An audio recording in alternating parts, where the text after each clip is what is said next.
COVID-related expenses. But we just received, up until July the 1st, a rebate from Canada Life, which is our benefits provider. And what was that? That was $49,000. So all of our COVID expenses that we've spent, we're getting the rebates from our Canada Life. Now, another good thing about Canada Life is we were able to start a different program with Canada Life. It was formerly Great West Life for our benefits plan for the administer those benefits throughout the police service for all of our employees. Well, we came in at 0% long before COVID hit. So we did not have an increase in that. So the rebate of $49,000 thus far is a tremendous asset which offsets all of our COVID-related expenses for the police service. Another good story is we were able to do reductions long before COVID came into play with certain things of travel and fuel expenses. We know that our building is antiquated. We have 13 different heating and cooling systems in the current building. We know that that is going to be dramatically reduced in the form of expenses and repairs and maintenance when we get to the new facility, because the new facility is designed with the technology of massive savings and cost savings with energy and electricity and electronics, so on and so forth. We'll go to the next page. That's a snapshot of our budget on what shows the operating expenses for the police service. So we have approximately 9% of what we can use left over in our operating budget for things like fuel, for travel, for training of our officers, for courses, things of that nature. It's for fleet management, for repairs on our vehicles. There's a host of things, FIS chemicals, and that's what we have to really operate on, is that 9%. We have the WSIB, and I make a statement on facility reserve in the next slide here. So a way to reduce our operating budget for next year is the $1 million if we move it into another category. It's not really an operating expense, so I don't like to see that $1 million from 2013 that's been paying for the facility and the facility be constructed. I don't like seeing that in the operations portion of the budget. I would like that moved out of the operating budget. So that's a 5.3% of our operating budget, and that's that facility reserve. We don't have the ability to move it, but Council does have the ability to make that kind of decision for discussions next year, and I'll be bringing that up with the Police Services Board, Deputy Callahan and I, sometime in the future in the fall. We look at some of our reductions. We're going with a massive reduction on tire expenses. Instead of going with the winter tires, we have approved tires through the Police Cooperative Pricing Group that are a good all-season winter tire. This is going to save us a lot of human hours. It's going to save us a lot of rubber cost. And all of those things we've been trying to find ways to reduce costs. That's definitely one of them. Our waiting periods for officers returning to work on WSIB. We've had many discussions with the executive directors of the WSIB, and they've been very helpful in assigning case managers quickly now and trying to get things back. But everybody's backlogged due to COVID, so we're not anticipating too much movement in this realm until the autumn and the end of the autumn of this year. We have our Wounded Warriors training that's going to be provided for free, and you can tell that some of that training is absolutely necessary for our wellness programs. I look at some of our cuts here, and you've been able to see some of those cuts. We've managed to reduce and not raise our budget in several categories, and we felt it necessary to go over every line and their sublines and their sub-sublines. And we found efficiencies when we did that cooperatively through our people at the service. Hence, you have some reductions there. And I wanted to show this slide again. It's the exact same one as the first slide, and it's our obligatory impositions. And it just demonstrates, boy oh boy, 6.5% without anything being added to assist with public safety here in Belleville. You know, that takes a toll on me as the chief, because I want to enhance public safety in our municipality, in our city, in our surrounding region. We know that what we do here has a big effect on what happens throughout the region of Quinte and Hastings County South. So it's very important to us. We have joint forces and combined forces operations with the Ontario Provincial Police, very active drug and street crime and intelligence investigations that are happening now in relation to drugs, fentanyl, firearms, human trafficking, internet child exploitation, and child porn. And we're very thankful for those partnerships. Remember, those partnerships have added horsepower for our municipality, for the city of Belleville, and it's not costing us anything extra. It's a great cooperative working effort, so we're just not alone in this silo. We do things jointly with many other police services. Got some costs and challenges, and the biggest one is our staffing shortages and officer mental health. I have some statistics that we started our road to mental readiness under Chief McKay in 2015, and we've been able to expand a lot of those categories and carry on from there. We've brought in mental health and de-escalation training. We have so many things that we're trying to accomplish to better prepare our officers for that type of resiliency that we know, that I know, that they're going to need to survive this career. You know, I look at the last, I think it was the last 12 days of June, and I look at the number of things that officers went to that had some horrific human tragedies in them. And, you know, to endure a career of 30 years, and not necessarily 30 years on the front line, but in investigative capacities such as internet child exploitation, our criminal investigations division, our street crime and intelligence units, our sexual assault investigators, they got to be well prepared to deal with that. Before you went to the police college, you were trained on use of force and how to do a few things, and how to actively go into a domestic, and where to safely stand, and what certain questions that you should be asking. It's a lot more complex now with the mental health issues that our officers are facing, and some of those dangerous situations. A doctor from the emergency is allowed me to share a piece. He sent me an email, and I don't want to give out a name, but it says, "Dear Chief Shanak," and I have permission from the doctor to share it with council. "Last night I was working at the Belleville Emergency Department, and we had a frightening event.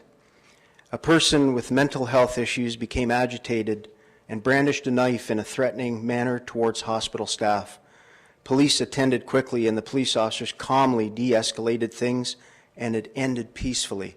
We did 11,000 of those de-escalations last year alone. That's our official stats. Just a little over 11,000 events that officers are going to, de-escalating situations from neighbor disputes to domestic violence disputes to fights and assaults to homeless vagrants that have serious mental health issues that are brandishing bats and sticks and swinging them at my officers. This happens on a daily and a nightly basis, folks. I'll finish what the doctor said. "With the current challenges police are dealing with in the court of public opinion, and some of the high-profile cases that have had outcomes when people in distress have brandished sharp objects, it wasn't lost on me that this encounter will be one of the many good outcomes that never make the news, and that police will not get credit for. This person brandished a dangerous weapon, and police responded with professionalism, compassion, and clearly prioritized the safety of the person in distress along with their own. Just wanted to send you this note about the good work that the officers are doing in these dangerous situations, and for the quick response to our place of work and the peaceful solution." So that's just one, and you know, that's from a very credible doctor here that works in Quinte Healthcare. And let me tell you, the healthcare professionals at Quinte, our officers work with them 24/7, day and night, sometimes several times during the day. They can only do so much at Quinte Healthcare as well. You know, we definitely agree with some of the things that have been coming out on what they, you know, on what some others think about public safety. I would say listen to the public safety experts first. Create a panel with my police officers on it and ask those officers on the front line some questions. You'll get the answer, not from the chief, but from what their eyes are seeing and from what their experience is actually occurring within our city on how do we do this, how do we improve upon service to our mental health. How do we deal with some of these things where the police are the only 24/7 responders? But we de-escalate these situations time and time again by the thousands throughout a year alone. We go to the hospital. You know, I've had conversation with Mary Claire, who is absolutely supportive of police, and we're supportive of her and her staff. They can only do so much at the hospital. They only have so much room. But I think it's going to take a higher form of government, such as the province and the federal government, to step up for funding. Look at the instance of body cameras. Boy, oh boy, I would love to have body cameras for my officers. You know the exponential costs of body cams? It's just not the body cams. Then it's the freedom of information requests that we have. We need another freedom of information clerk to be able to deal with the freedom of information stuff that comes from the body cams. The technology, the legacy, the hardware and the software agreements that you have, tens of thousands of dollars in a single year for upgrades to those systems. You're talking cloud storage, you're talking so much money for body cameras. But let me tell you something, I was in the RCMP pilot in Deep River, and as the chief of Deep River Police, I had the officers in the RCMP pilot. So Deep River officers had the body cameras. It just doesn't show one snippet that's generally reported on a national media of a police officer doing something. It shows the whole story leading up. So it shows the whole narrative. And that's what I would like. I would like for our citizens to see what happened when our police officers were called, when they were arriving to that call. What happened then throughout the call? What did they say? How do they do it? How do we improve? Well, we also improve by that, right? And I've said that nobody's perfect in things. I said that in my acceptance speech when I was inaugurated, I would suppose, as chief here. I said, I'm definitely not perfect, but I'll try my best to improve. But I'll tell you something, our officers aren't perfect, and nobody is, but they are excellent. You won't find finer officers anywhere in this province, and they are committed and dedicated to serving with pride and to do what they can do. You know, I have officers volunteering with mental health organizations in this city on their off-duty time, crisis lines, crisis support lines. I have Ms. Sandy Sidsworth and Inspector Meeks. Inspector Meeks is going to be giving a deputation later in the month on the 16th of July to the Police Service Board to talk about our interactive partnerships on what we do with and how we improve upon service with our mental health issues, with people that have mental health that we respond to or that need the mental health. We have officers in an off-duty capacity doing that in our city. Not too many folks know about that. Let me carry on and finish off. I think you've seen and read through the, and you know, Chair Miller, thank you for your words on the dangers of policing and the effects that it has on people, both on our officers and our staff, for that matter, both psychologically and physiological situation. So there's some closing remarks there, and I would like to open it up, Your Worship, with your permission, to Council for questions.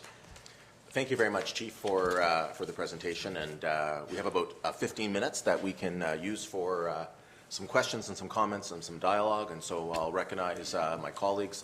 I've got, starting off, Councillor Culhane, if you want to activate your microphone. Thank you, Worship, through you. Chief, thank you. Thank you for your presentation. It was very detailed and it's very well presented. My question is about body cams and the Privacy Act. So, taking the case recently in Toronto that so incited people angrily toward the police, if those officers had body cams, and I don't know if they did or not, are they able to leave them running when they go into the apartment where the disturbed person is after they have removed the family? Or are they precluded because of privacy? Thanks for your question, Councillor. So that's what Toronto Police had a pilot project back in 2014 and 2015, and I'm not certain if those officers had those body cameras on. But there are certain things that can be released publicly at this point in time under the new FIPA guide, the MFIPA and the FIPA guidelines, where we can't release certain things, but we're trying to work through that with freedom of information, because you don't want to bring any detriment upon the family that you're dealing with. For example, you're walking into a home for a domestic violence dispute, and there's a brother and a sister who were bystanders and witnesses, but that is all captured on the body camera, both audible and visual. So you don't want to infringe on those people's privacy either. So those are things that they're still working out with the legislation, but I do have to tell you, it should be, I believe it should be a national program, and I think the federal government should be paying for that, for municipalities to shoulder that type of expense. If we're talking policing, we're talking national policing in Canada, from the RCMP down to the smallest police service in Canada. We should have help in that funding, because it's a tremendous expense. Go ahead, Councillor Culhane. Thank you. Just so I can be clear, when you wear a body cam, do you leave it running once you've activated it until the situation is closed? So you have all of the information, but you can only release parts of it. Is that correct? Yes, that is correct. And it also follows suit with the different services that have body cameras now. There's different policies and procedures out there. I think we need a national or a provincial standard for those policies. And that way everybody is the same. So the Belleville Police isn't doing something different from the Ontario Provincial Police. So our courts and our Crown attorneys know what to expect with FIPA and MFIPA guidelines, and also on what they can anticipate to have to prepare for their court hearings on the matter. Thank you very much. Councillor Kelly, then Thompson, Williams, and Sanderson. Through you, Mr. Chair, thanks very much for the report, Chief. I want to kind of continue on the theme of mental health. You spoke a lot about that, and things have really changed. I was looking up Belleville Police Service over the last several weeks, and two guys by the name of Henry Averill and Hiram Fulford were the first two police officers hired by the city in 1836, and things have really changed for police in 2020. On June 23rd, a report came out. Canada's largest psychiatric facility, Centre for Addiction and Mental Health in Toronto, made a statement that said police are not trained in crisis and should not be expected to lead this important work. So after reading that a few weeks ago, I reached out to some some police officers or police agencies across the province, and one that struck with me was what they're doing at the Halton Regional Police. And they have the COAST, that is the Crisis Outreach and Support Team. And what they have with that police department is 4 mobile teams, a mental health specialist. They provide short-time crisis support in partnership with the police force. And they've seen successes with it. It's around the clock. And I know here in Belleville, you mentioned in your report, 43% of calls are associated with mental health crisis. That's over $10,000 calls per year. And you can imagine what the officers are feeling with the stress and the anxiety, anger, everything that they have to deal with, and those who are reaching out to the police. So when we see the reports coming from mental health experts, and I know Belleville is part of that Health IM program that started last fall here, I have a few questions. I just wanted to kind of give a little lead into it. And you talked about off the top, safe communities, good for business and good for tourism, and I couldn't agree more with that. It's nice to live in a safe community. In Edmonton, and I know it's a much bigger police force, but I think it's along the same lines. 3,000 hours in emergency departments dealing with mental health calls. About $500,000 is the cost to their agency. In Manitoba, 9,500 hours in emergency police officers in the last year. Peterborough is calling in police officers to replace officers who are at regional hospitals with patients, if you will. And I know in Belleville, the numbers have gone down since the Health IM. According to Inspector Meeks, the numbers went from almost a 3-hour wait for 2 officers at Quinte Healthcare down to about 90 minutes. So we can see where that app has made a difference. A couple of questions to get to you is how many officers are trained with the app, with the Health IM that came out in the fall? And your thoughts on having a partnership with health experts, because your comments just moments ago said that you spoke to a doctor, I believe it was, you were referring to, that health, they're tapped out as well. Could we make a better partnership, or because this is something you see down the road working with, let's have a crisis team on the road. The apps are great, but it's nice to have, I think, a body. Is that something where you see police going here in Belleville? Thanks for your questions, Councillor Kelly. In answer to the first question is yes, all frontline officers are trained with the Health IM app, and it's currently operating very well. The next question is, you had asked, is that of a partnership. We have been trying to get that partnership here in Belleville for the last almost 4 years. It started in November of 2016.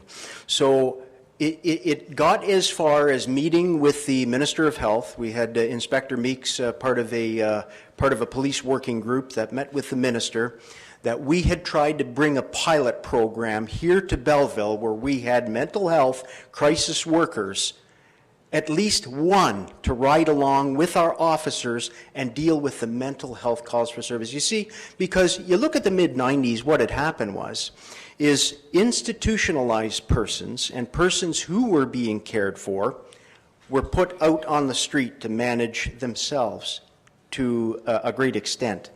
What happened then is we had crisis after crisis start to manifest and materialize because the organizations that would deal with the mental health crisis on the former institutionalized persons who were deemed fit to be managed on the street, they were defunded.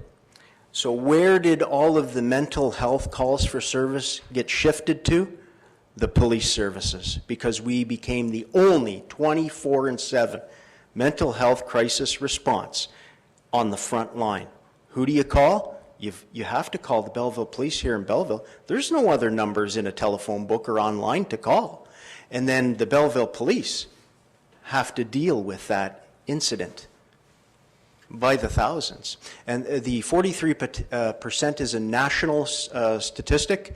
It's 43% of all calls for service nationally have an element of mental health crisis within them. So we find ourselves the same here in Belleville when we do our analytics on that. I would love for mental health first responders that are trained and go to school. You know, it takes weeks, sometimes months for a trained psychiatrist and a psychologist to diagnose somebody with a disorder. We're asked to do that in minutes because our calls are backing up. And it's either we're gonna apprehend you under the Mental Health Act, try and take you to the hospital, but there's nothing that they can give you for a behavioral problem except the sedative. That lasts a few hours. The person is generally released that still has the mental health crisis. And then we're dealing with the person again the next day and at 2 o'clock in the morning the next night when there's a broken window somewhere. So unfortunately, we just don't have the ability to fund that type of expense through policing. And frankly, I don't think the police service should be on the hook for funding that kind of expense when it was cut from other organizations and great supporting mental health organizations and crisis support centers in years past. Why can't we bring at least part of that model back so it's funded by the province or by the federal government? You know, you look at some areas of policing, the United Kingdom is funded drastically by the federal government. You know, municipalities have to shoulder these expenses. So should the part of the question is, and part of the answer, Councillor Kelly, is should the Belleville Police have to infuse that into our budget to have mental health crisis workers ride along with us? And we want that to happen. We would love for that to happen. It would be such a relief and for our officers to be able to turn to that crisis expert that has gone through 2 or 4 years of schooling to be able to make those judgments and assessments. That Health IM tool is helping us rapidly diagnose situations and provide the emergency healthcare workers at Quinte with the information that they need, and then the ACT team becomes involved. And you know, there's numerous things that happen at Quinte Healthcare, but they only have so much that they can do as well before we have to have some long-term interventions with many of our people with mental health crisis. And our officers feel for these people. That's why our officers volunteer on crisis lines and at some facilities off duty. They really have a heart and a compassion for people going through these crises. We meet them on the street in uniform, but we shop with those folks too. And we live beside those folks as well. But they're not being cared for like they could be, like we see could be, especially in a crisis response where things have gone haywire and then the police are there showing up, trying to do our best to de-escalate something, as we did at the hospital a few days ago, and calm things down for the time being. But we need a prolonged dialogue on that with other forms of government to be able to enact that, not just here in Belleville, but across our nation. That's what we need. That's the ideal model, Councillor, and you nailed it right on the head. Okay, we're going to be running behind here shortly. If I can just ask that the questions and the answers be shortened a little bit. I'll also point out that councillors can certainly forward any questions they have through our reps on the Police Service Board, including the Vice Chair, Councillor McCaw, that we can have that brought back. But if we can just move along, because I see Hastings County is here for their 9:45. Councillor Thompson. Thank you, Chief, for coming, and the Police Board for coming. There's been a lot of emphasis on the mental health issue this morning during your speech, and I know, and I've talked about it at length every time you come with the mental health issues on the training. Now, at this point, can I ask something that's relevant to the budget? Absolutely. Okay. As we know, the Chief has certain requirements from operational safety that he may not be able to answer, but he's always been very forthcoming in the past. So go ahead, Councillor. Okay. On one of your issues, you called for training, and if we're going to help the police with the mental health issues, which is very serious in that community, because I sit on the Enrichment Center, which was the Canadian Mental Health Association, and we don't have enough funding to deal with the situation where you would have to call in outside agencies to deal with it, because even the Enrichment Center has a tough time getting the funding to even deal with the mental health issues. So in your training, you've gone from 136,000 down to 91,000. Does that have something to do with your officers getting the proper training, whether it's for their mental health issues or dealing with the mental health issues out there in the community? So a drop of 45,000, 50,000 is a concern to me in training. Yeah, Chief. Thanks for your question, Councillor. No, there's actually been increases in mental health training, both at the, we'll call it our block training, and block training happens twice a year. Things, for example, our Indigenous awareness training that we conducted just a few months ago with our trainer from the Tyendinaga territory. Things like that is, how do we interact, and how are we able to recognize the different cultural differences and demographic differences of our neighbors in the Tyendinaga First Nation, and how are we able to better respond to that type of crisis? So we had implemented that training last year. Phase 2 of that training is coming next year. So that'll be in next year's budget. But the training for this year, a lot of the cuts to the training that you see is internal in-house training. Officers to be trained with sexual assault, officers to be trained with major case management, drug investigations, surveillance. Because we heavily, I'll call it foreloaded, just like a mutual fund, you either pay up front or you pay at the rear end.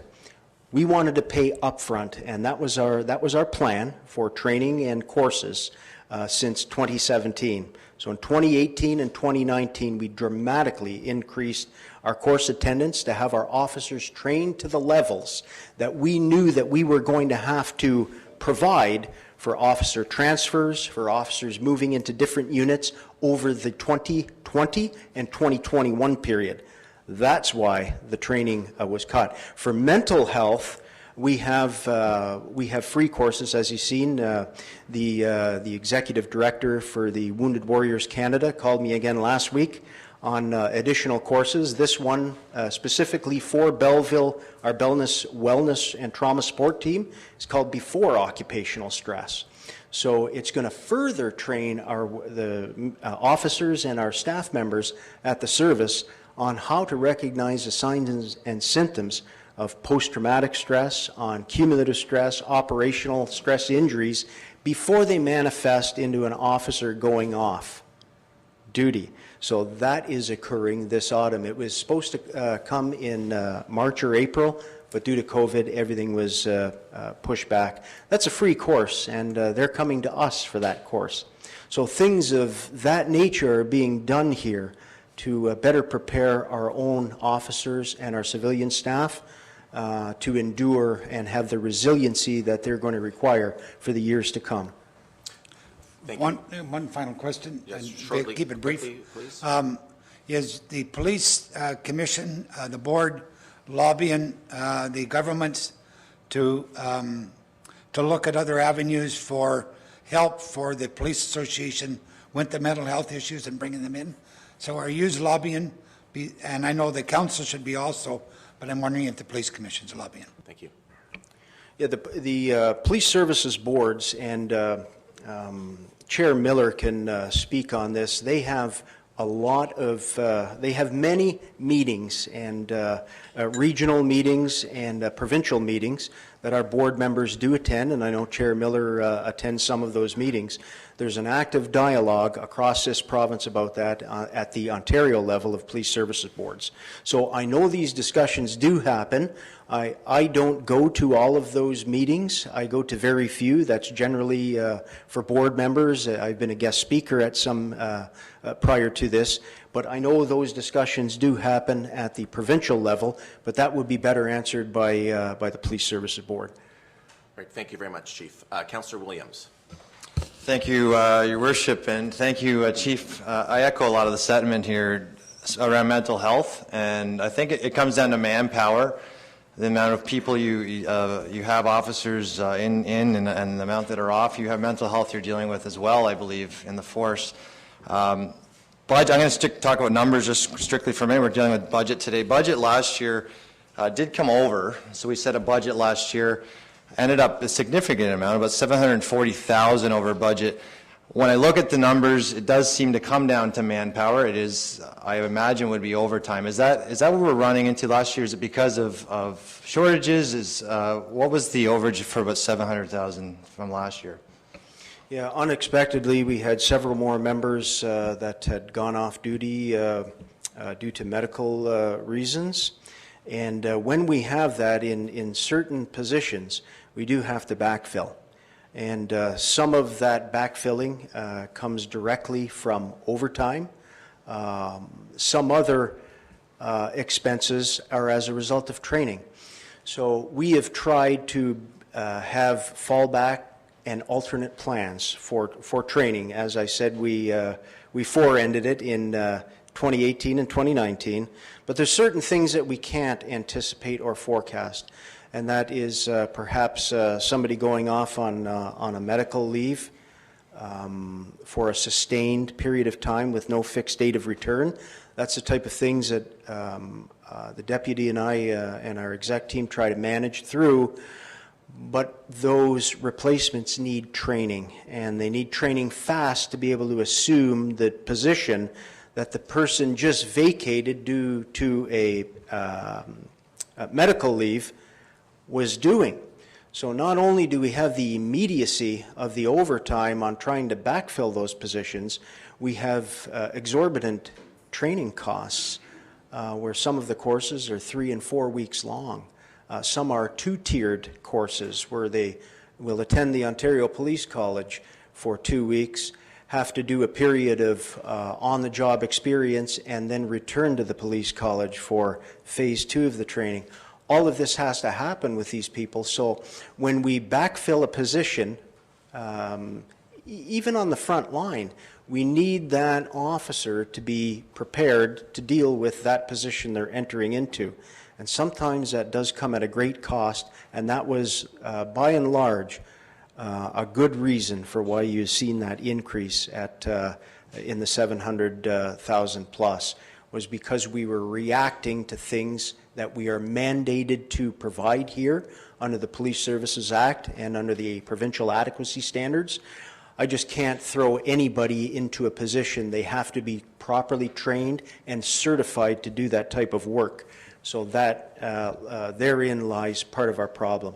It's the training costs. It's to cover the overtime while the officer is on the training and on the has to do the on-the-job experience phase, and the cost of the training itself.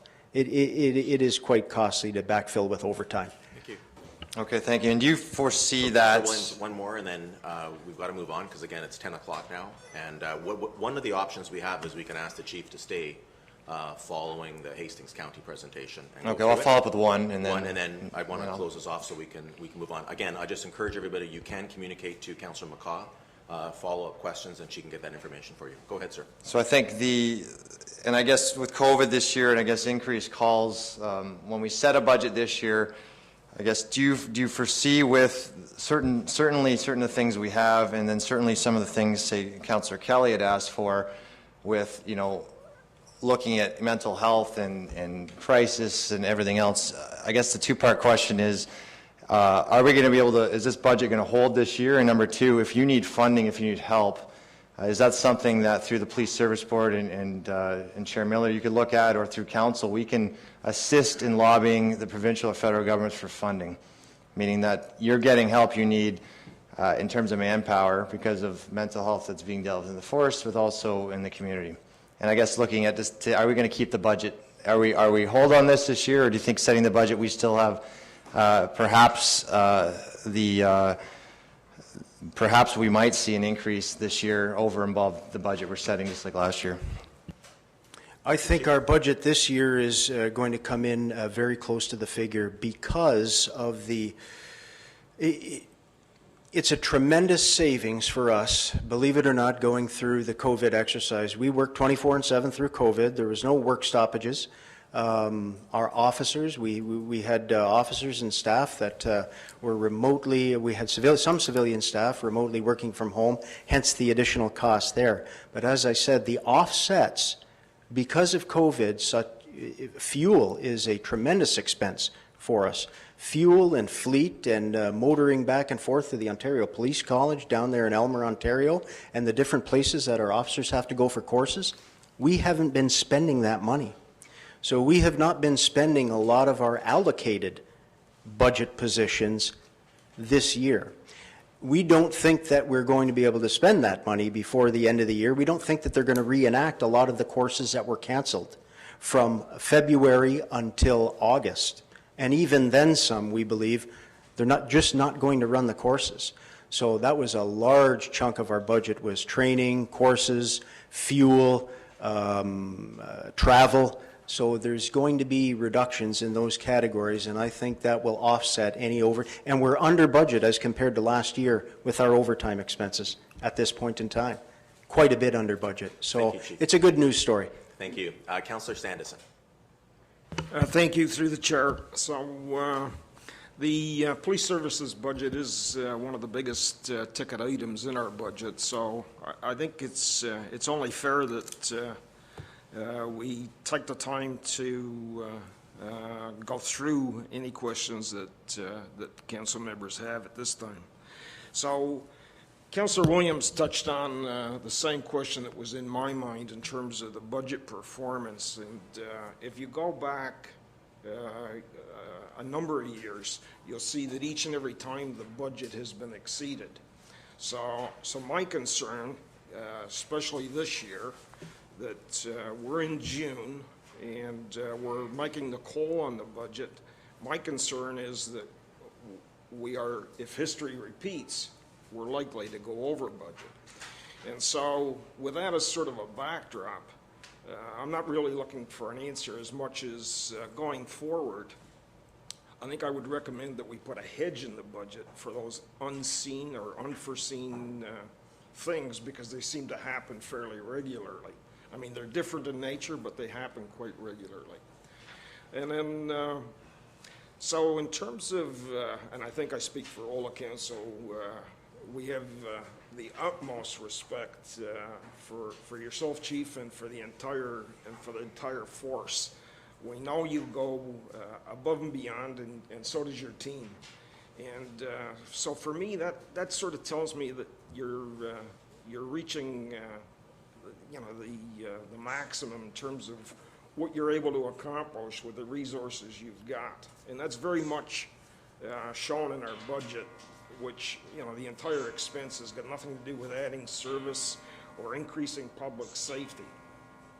So I want to plant a seed in terms of not this year's budget, but just going forward. I'm thinking that similar to what we see in other regions, like Waterloo, Peel, York, where we've got regional policing, I'd like us to take a look at Quinte regional policing, whereby we can gather and perhaps take advantage of economies of scale. And so that would be one, to try and ease the financial obligation and also provide a holistic police service to the entire community. The other thing is, I think part of the bad press that's occurred, I think it's for me anyway. I don't know if anybody else feels this way. It sort of has an indication that there's community disengagement, and I don't think it's widespread. I think there are pockets of people that would probably be disaffected regardless. But I'm wondering if, and again, similar to what other communities are doing in Ontario, where we can improve community engagement through what's the program is Citizens on Patrol program. And I know that in St. Thomas, where I lived previously, they were just starting it up. I think it's in Barrie, and I think it's in a couple other spots as well. And I just wonder if that's something, again, for next year that you might want to consider in terms of improving community safety by engaging more citizens. Thank you, Councillor. So, Brief response, please, Chief. Thanks, Your Worship. Some of the offsets, and I just wanted to briefly mention the unforeseen contingencies. The Finance Committee and the Board began speaking about that about a year ago. And the reason why we didn't have contingency silos set up this year, because we knew because of the external impositions imposed upon us for 2020, we felt that we had best delay those portals from actually manifesting. So we actually had fleet contingencies, overtime contingencies, because overtime is predominantly, we know that it's over budget, but we can't forecast those 3 homicides that we had, and it's so hard to be able to forecast when we're going to enact that and engage that overtime because of what is imposed upon the police service. But at least we began the discussions. We actually had lengthy discussions at the board table with the finance committee on the board and at the board level for those specific contingency funds to be set up in 2021 and beyond. For example, one minor thing that we've done, instead of sending our fleet vehicles to auction after the service life is over here, well, we now have our own online auction. And the exponential amount that we're receiving in revenue is going to be another offset in answer to Councillor Williams's question, that's 31,000 in vehicles thus far that we've sold, where we used to get between $500 and $1,000 at the auction in Toronto. We're infusing $31,000 into our budget for those online auction items, not just vehicles, bicycles, everything that we have that's been we've been able to release through our Police Services Act or through a court order. That's what we're doing with it. So it's also generating revenue for us, which is going to be the first year of that offset. So we'll be able to have a better tally on things of that nature. In response to the community policing, we know that without our community and the citizens, we're not effective. And that's why the relationships and the friendships are so vital and important, and we'll work on things like that. We want to expand that any way, shape, or form that we can, Councillor. Okay, thank you. Councillor Carr to wrap up. Yeah, thank you very much. This will be very quick. I want to shift gears and ask you a question on revenue, Chief. And in particular, your provincial offences revenue share. 2017 was an actual 175,000. 2018 was an actual 195,000. We're not showing the actual for 2019, but the budget amount was 195,000. We're seeing a reduction of 47%. Or $92,000. Could you explain that, please? It's unfortunate, but the rates and the rebates that we receive for the hard work that our officers do, there's a portion from every Provincial Offences Act charge that's issued that comes back to the municipality. That portion is decided upon by the county. It's not decided upon by the municipality or the police service or the police services board. We have Chair Jack Miller that's been active with the Hastings and some of our board members as well, actively saying, what can we do to increase our revenue from POA when we're generating so much money just to run the program in Hastings County? They decide how much they take to administer that program. And that becomes a matter of dealing with Prince Edward County OPP, from Quinte West detachment of the OPP, the Belleville Police, Centre Hastings detachment, and the money is given back to the municipality on what the county dictates that they will give back. So unfortunately, we were cut this year, not because of lack of work, but because of what they have set the rates at. Sorry, if I could, and then I'm going to be done here, Mayor Panchuk, because I know you want to move on. Is that impacted any way in terms of how many tickets, for example, are issued? So if your tickets, say under the Highway Traffic Act, is reduced, then does that mean that there's also a proportional reduction in the actual revenue that is allotted to Belleville Police? That's a portion of that decision, yes, okay. But it's not it's not the entirety of the decision. It's all a matter of how the rates are set at the County of Hastings on what they're taking out of how to administrate the program, what their fees are. So that is adjusted year by year as well. Thank you. Thank you very much. And I appreciate everyone's cooperation. Chief, thank you very much for coming. Just a couple of points and follow up to Councillor Williams and Councillor Sandison's comments regarding particular our payroll line. Since about 2013, we've had about $3 million in overspending versus budget in that time, and last year it was about 10% of that $750,000. So, I think we're clearly trying to manage as best we can, and we need to have an accurate snapshot of what the labor costs are, understanding all those circumstances. But over the past 7 years, they are now the norm, not the exception. So we'll deal with that, and we'll discuss it at the Police Service Board in terms of maybe providing Director Hines with some more timely information so that she's aware. And the second thing, just I know you mentioned in your presentation regarding the $1 million that is in the police service budget that goes towards the building, which was designed to help cover the costs because the police are the inhabitants of that building. We've had to spend, and we're going to be taking out significant debt in order to provide the rest of that building.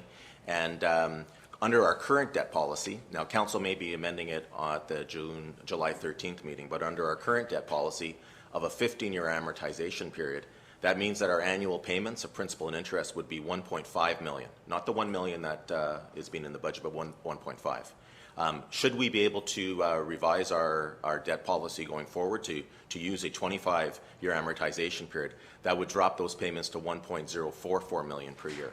But for the time moving forward, those are the costs, just like repairs and maintenance and custodial staff or utilities.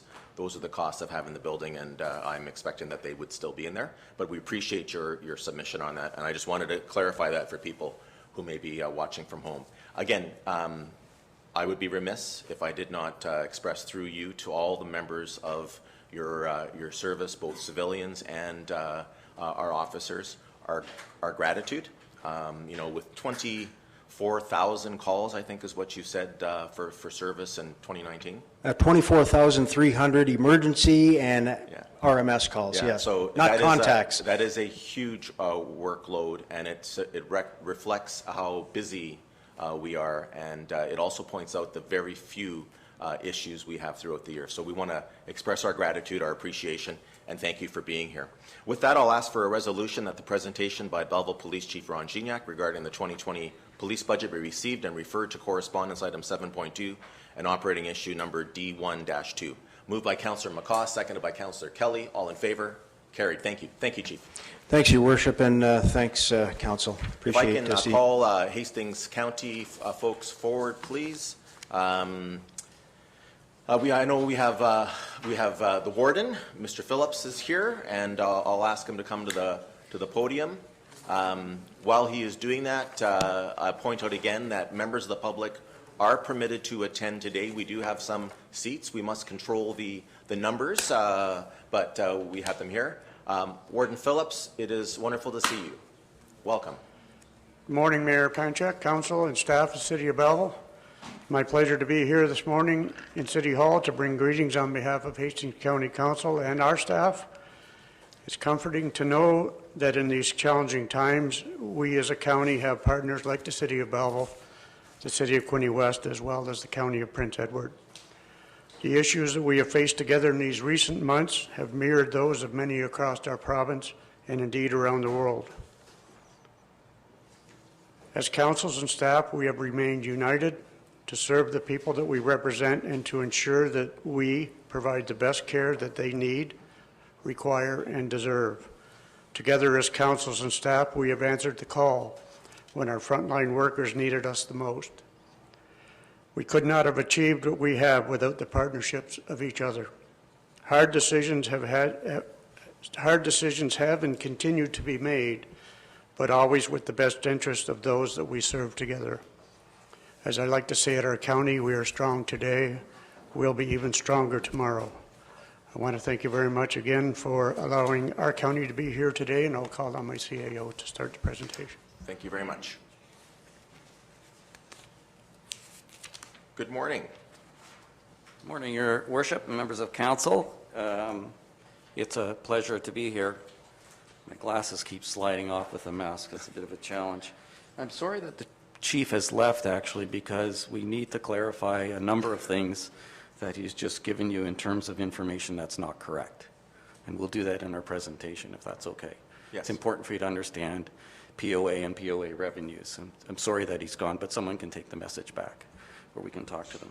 So Sue and I, Sue Horwood, who's the Director of Finance at the county, are going to lead you through a very short presentation, and then hopefully we'll be able to take your questions. This year, we had purposely started the budget process earlier than we normally would do, and we'd hope to do this on a regular basis. So the joint committee that manages all of the joint services between ourselves, the City of Quinte West, City of Belleville, and in the case of Land Ambulance with the Prince Edward County, dealt with the committee budgets on February the 12th and made recommendations for approval to County Council. And County Council approved the full budgets on March the 2nd, so we've had that done since the 2nd of March. Of course, since the 2nd of March, things have changed dramatically with the onslaught of COVID-19 and the pandemic that it's created. We've had, over the course of the time since then, working closely with the province, obviously there's been additional funding that's come through for long-term care as a result of the work that has to go on in the long-term care areas at Hastings Manor and Centennial Manor.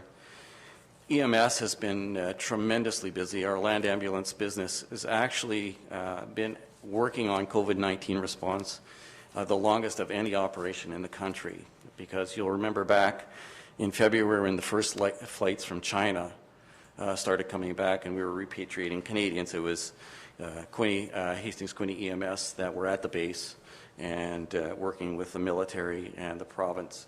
So they've been at it for a long time. And of course now they're even busier supporting the assessment centers for swabbing, long-term care for swabbing. Soon they'll be doing swabbing for migrant farm workers and others in the region, not dissimilar to what was going on in Essex, Windsor, Essex. So they've been tremendously busy, and we'll speak a little bit about what that means in terms of their funding situation as we go through the presentation. And of course, the province also has provided financial assistance to Hastings County in the form of a social services relief fund related to COVID-19. And we've moved those funds out into community partner agencies to help with the response in terms of directly on the street or to our clients. So a lot's been going on since March the 2nd, that, as the warden indicated. Together we've been working on to respond to the pandemic. But generally, in terms of the overview and the highlights, we did three things. It was sort of our guiding principles for creating the budget, three priorities: maintaining service levels that we had, addressing the gaps that might exist in those service areas, and some pressures that go along with those, and of course responding to the fiscal challenges that we've run into as a result of COVID-19. There are really, in the next slide, 5 key areas that we're going to just address in terms of those gaps in service and the pressures. You probably know that the CRTC has mandated the next generation 911 systems to be in place, I think, next year, Sue, 2021, somewhere in that neighborhood. And so a lot of work has been going on. Of course, NG90 911 is going to change the face of 911 calling, because I'll be able to send videos, text messages, and other kinds of media that will all have to go through the 911 system. So it's a tremendous amount of effort, and every municipality in the country is working on this, in every province. So we had a part-time 911 coordinator for many, many years, but it became evident with the work that needs to be done in getting ready and then managing the system. We bumped that position from part-time, which was 24 hours a week, to a full-time position. That's about just under $37,000 in terms of a pressure that was added into the budget. In terms of affordable housing and the growing wait list, I think we all know that is continues to be a huge priority for the city and, of course, Quinte West and the county. We had some good news with the opening of our Home for Good building here in the City of Belleville. It's 40 units. We had the move-in starting at the beginning of April, and it's fully occupied now. And that model is something that we're very proud of. It brings together agencies, service agencies, to service clients in residence, if I can call it that, and brings their services to them. And that's been something that's very positive. So that project is up and running and running well. We're working with the City of Quinte West because they certainly have housing needs as well.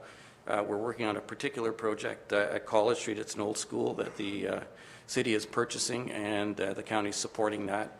And we hope to build a number of units once that deal is completed and the servicing work is in place. So responding to the needs in the Quinte West is something that we're doing as well. This year we've added in something called a portable housing benefit. We got 15 of those funded through the province, and that's really tied to a household and not the housing unit itself. So that's good because that allows folks to find accommodation, and we can support them in a different location other than buildings that we might have to otherwise build. And that seems to be a pretty efficient way of helping out some of the situations.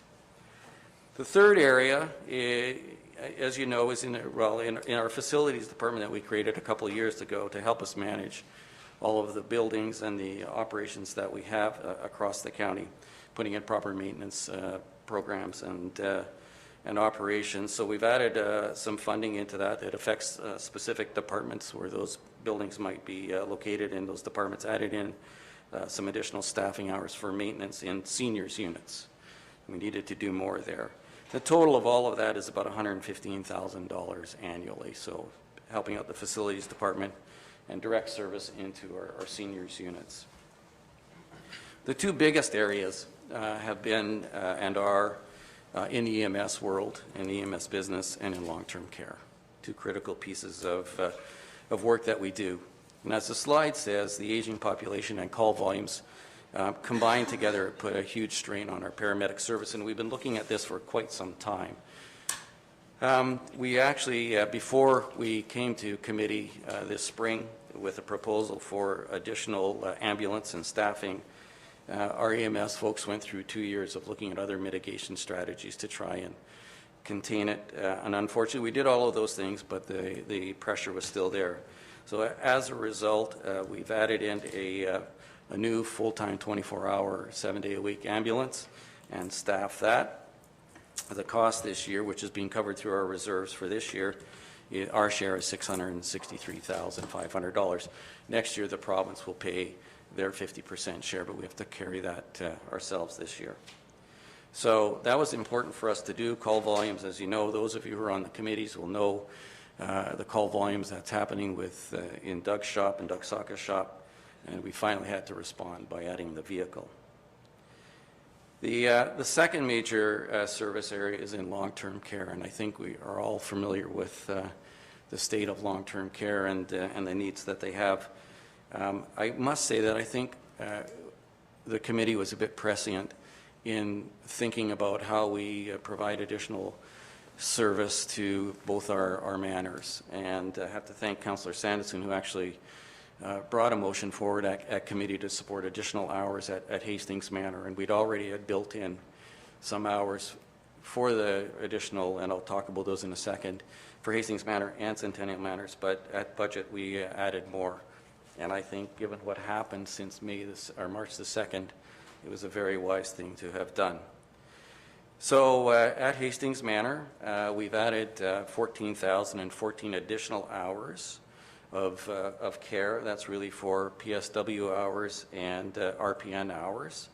And at Hastings Centennial Manor in Bancroft, 5,700 additional hours there. What that translates in, to make that a bit more real, at Hastings Manor, we've taken 19 part-time PSW positions and moved them to full-time. And of course, that's one of the things that's coming out of really the analysis of what's going on in long-term care is the need for really more full-time labor forces to keep people from moving around between facilities. I remember years ago, and for many, many years, the budget process in long-term care was all about how do you cut the cost. Do you privatize it? Do you reduce your staff levels? Do you go part-time? And the answer was, and it was for almost all long-term care facilities, was try to go part-time to cut your cost of benefits and all that sort of stuff. And I think what we're seeing now is that might not have been the right strategy. given what's happened with COVID-19. So we're moving away from that model, supported by the Joint Committee, and we really appreciate the efforts to do that, and I think that's a very good thing. So there's some additional, there was the 19 PSWs that went to full-time. We added a new full-time PSW position as well. We added in a part-time RPN position in the Behavioral Support Unit. This is all at Hastings Manor. And that's gone to full-time hours, an additional 6 hours for PSW supporting the behavioral unit. So there was certainly with the behaviors that we have in long-term care, there was a need for that additional support, and we've done that. Up at Centennial Manor, we've added 3 new part-time PSW positions, 2 on the floor, if I can call it that, 5 days a week, and 1 full-time with 1 to 6 hours, and 1 with 6 hours in recreation and activation. That's still a really important part of care, is the activation piece for our residents. Now, since the pandemic hit, we've had to do some additional investment, and post-budget, of course. So we authorized the additional hours for cleaning in Hastings Manor. We needed to go from a cleaning regime that went from 7 in the morning to 3 in the afternoon to 7 in the morning to 8 at night to make sure that we were getting the necessary cleaning done. And we've created and added, and we're in the process of hiring an infection control nurse specialist position that will serve both manors at this stage. Because obviously that's a pretty important piece of containing viruses of any nature is infection control. So we've added that resource in. Well, as I say, we'll be hiring that position very shortly. We're in the process. Together, that's an additional $270,000 annually. So we did our budget in March. We've made some adjustments as we've been going along to try and deal with the care that's required in the manors. And we have a plan supported by the committee, which was the province has a recommended average for the number of hours that a resident should get direct care of every day, and that's 4 hours a day. We're not there yet. With the additions that the committee and council approved this year for direct care, we are at 3 hours at Hastings Manor and 3.13 hours at Centennial Manor. So we made a small step forward over the year before, and we have a plan to keep going to get to that 4 hours. It's going to cost money, but clearly that's the direction that we need to continue to be going, and we'll adjust as we go. But I do want to say special thanks to the committee members who spent a lot of hours with us throughout the course of the year, and certainly through the budget process, as we together try to put these services which affect people so directly into good shape and continue that way. So again, a heartfelt thank from me as the CIO to all of you for your continued support. As the warden said, partnerships are the key to this going forward, and we look forward to continuing on the great relationship that we have. So I'm going to stop there, and I'm going to turn it over to Sue, and we'll take any questions after. Good. Good morning, Ms. Howard. Good morning. So for fiscal challenges, that's the part they always give the treasurer, right? So Ontario Works Administration should be funded at 50-50. We're actually being funded at the 2020 allocation is based on the actual cost from 2018. Since we received a funding announcement in 2019 giving us advance notice of this change to the funding model, we were able to find operational efficiencies in capacity within the departments by looking at any vacancy as it arose. So through attrition, we eliminated 8.5 positions between 2019 and the 2020 budget. For childcare, expansion plan funding was introduced in 2017 as a 100% provincial program to create new licensed childcare spaces. The ministry reduced its cost share to 80% in 2020, which is a $395,000 reduction in funding. Municipal cost share is not mandatory, but without the cost share, daycares would not be able to maintain the spaces. So the funding was put forward at the municipal level. This is a summary of the county budget. So our budget is $148 million, and this slide shows where the dollars are allocated. So 54% of the budget is spent on community and human services programs which support Ontario Works, childcare, and housing. 23% goes to long-term care to operate our 2 homes to support 363 residents. 14% is for our paramedic service that also supports Prince Edward County under contract, and 1% goes to POA. There's 8% of the budget that does not get cost shared, and that's for our general government and planning, so not shared services. That's our contribution to MPAC, Health Unit, doctor recruitment, such programs. So for net cost, after considering the revenues from sources such as provincial funding, resident revenue for long-term care, rent for social housing, and fines from POA revenues, the net cost is $39.5 million. Once again, the highest cost share is to support community and human services. And perhaps this is a slide where I can talk about the POA. So for POA, we actually we do not have a net cost, we have a net revenue. The net revenue was $400,000 in 2020 budget. That net revenue is shared amongst the partners based on the percentage of tickets issued. So there's no admin fee or anything else.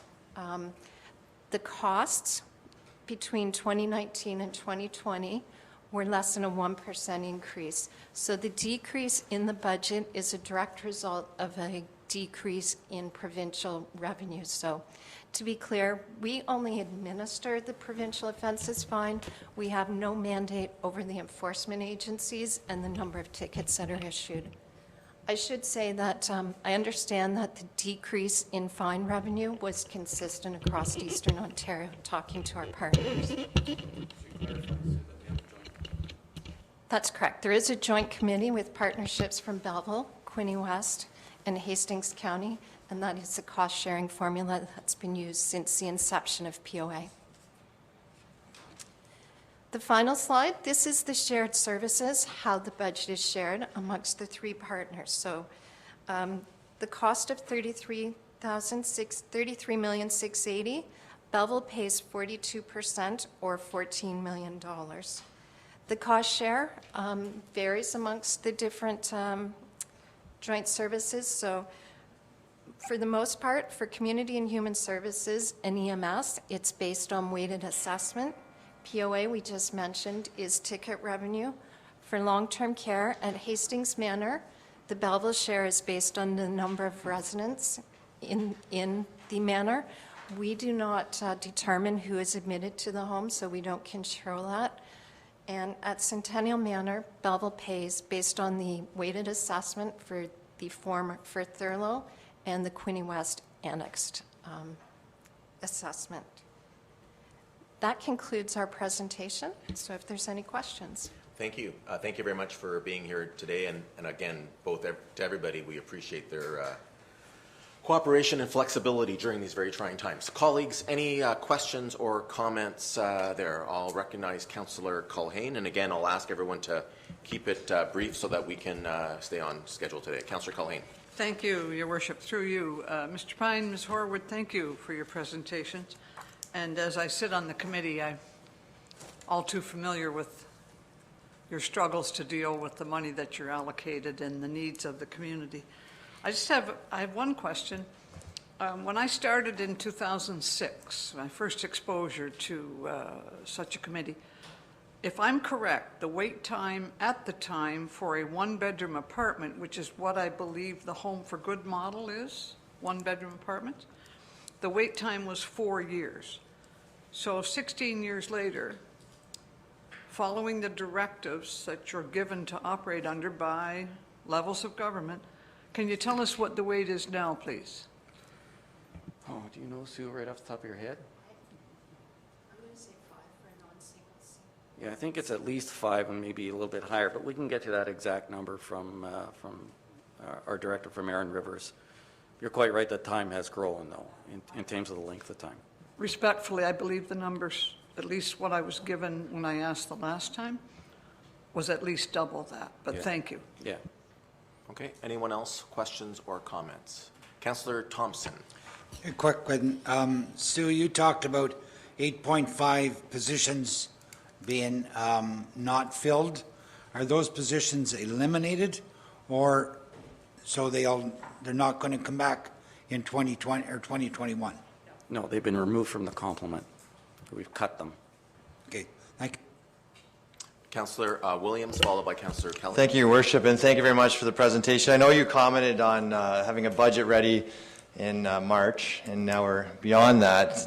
Are there any significant changes you foresee for the rest of the year, given what I know you've talked about, some increases in costs with COVID?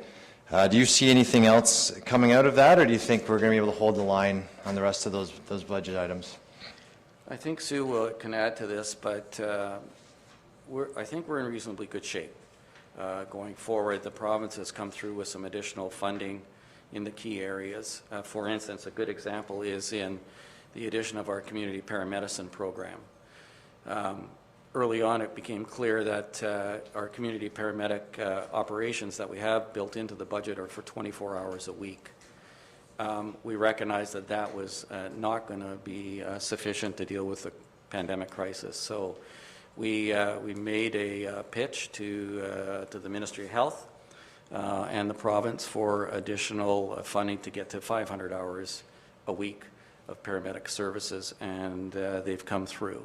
So we're monitoring those things and making sure we're tracking all of our pandemic costs so that we can go back to the province if we need to. But I think at this stage, Sue, we're in reasonably good shape unless there's some things you want to add. I think I will add that we do not have our provincial funding announcements yet for long-term care and EMS. We made assumptions when we set the budget. Based on what has happened with the pandemic, I think that they will be favorable budget announcements, not unfavorable. I think they recognize the impact that those services are having on the community. So to date, we're okay. Who knows what turn the pandemic will take, but so far, so good. Okay, thank you. And, I think, especially for the general assistance groups that will need help, asking around, I haven't seen any asking that we haven't had big increases yet on the need for assistance, but just like you said, Sue, depending on where the turn takes, and if it does, it could be there, it might be by next year's budget. But, I think that, thank you for your help and your work so far. I know it's been a lot of work for the whole county to put that together and looking after all the groups that require the assistance under this time. So thank you. Thank you. Councillor Kelly.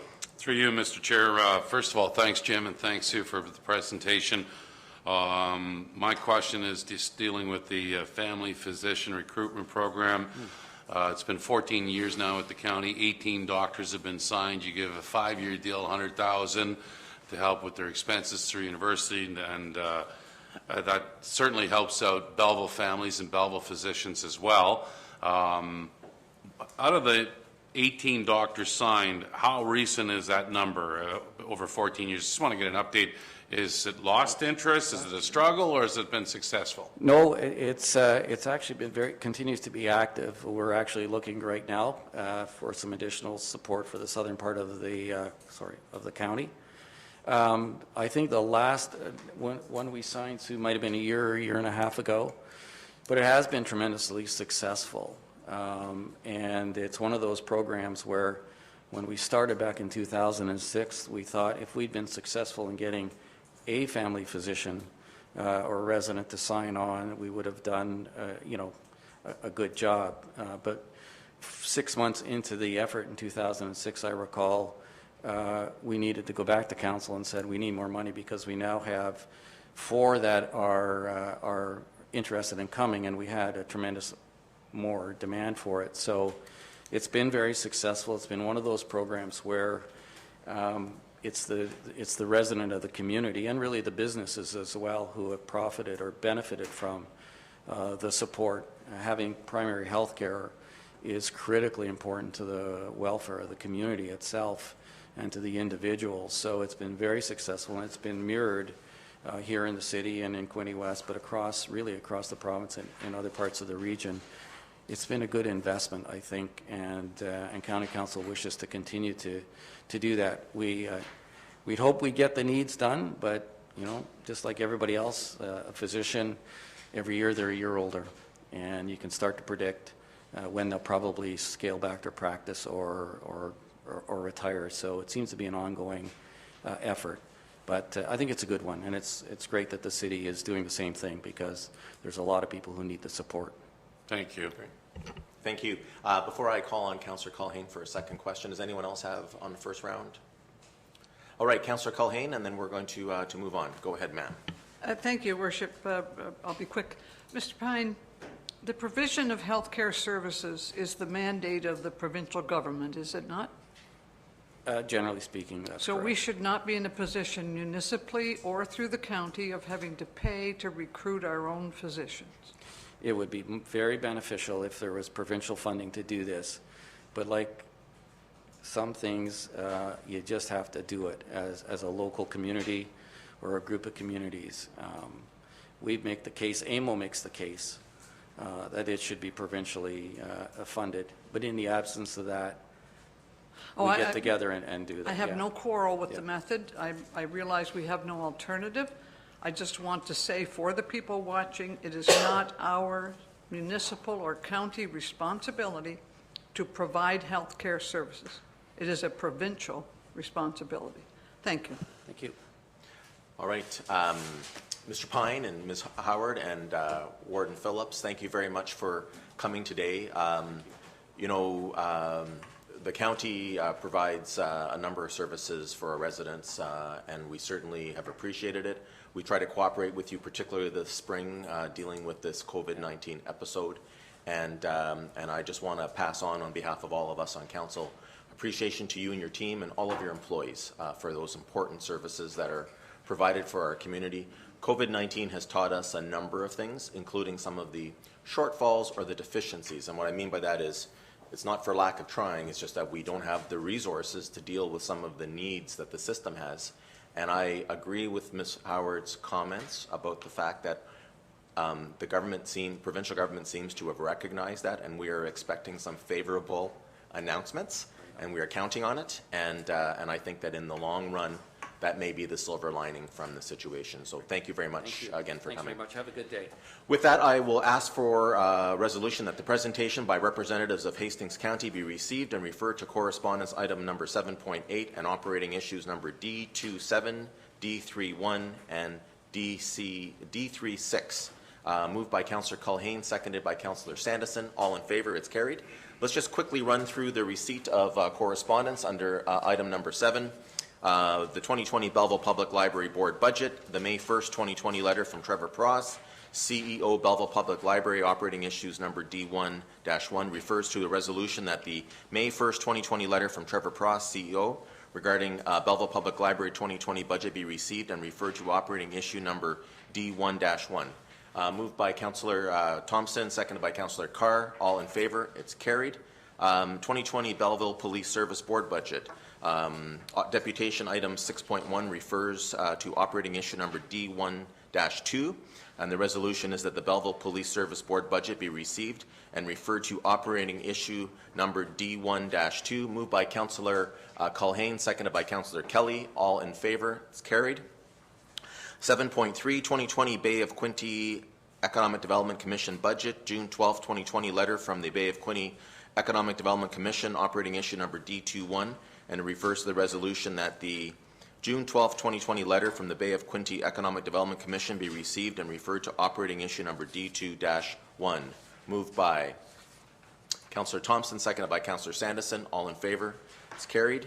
Item 7.4, 2020 Bay of Quinte Regional Marketing Board budget. Letter from Doug Stevenson, Executive Director, and Al DeWitt, Chair, Bay of Quinte Regional Marketing Board, operating issues number D2-2 and D2-3.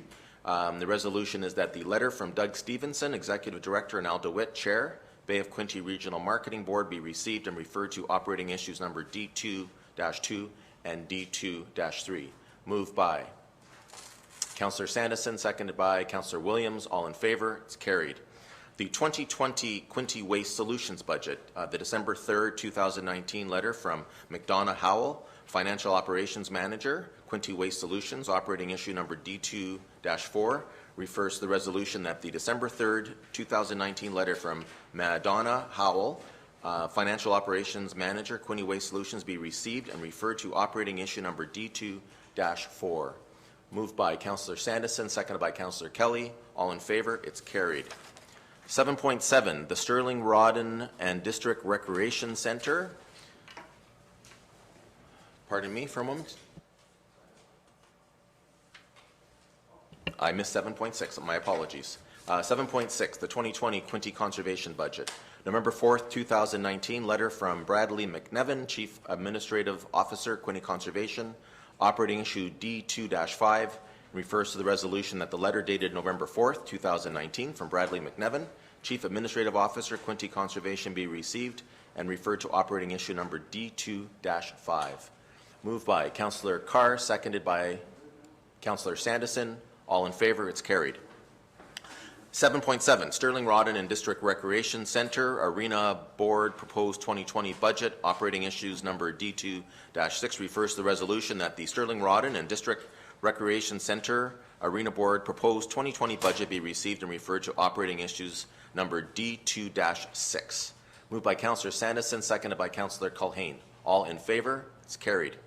2020 Hastings County Joint Services Budgets.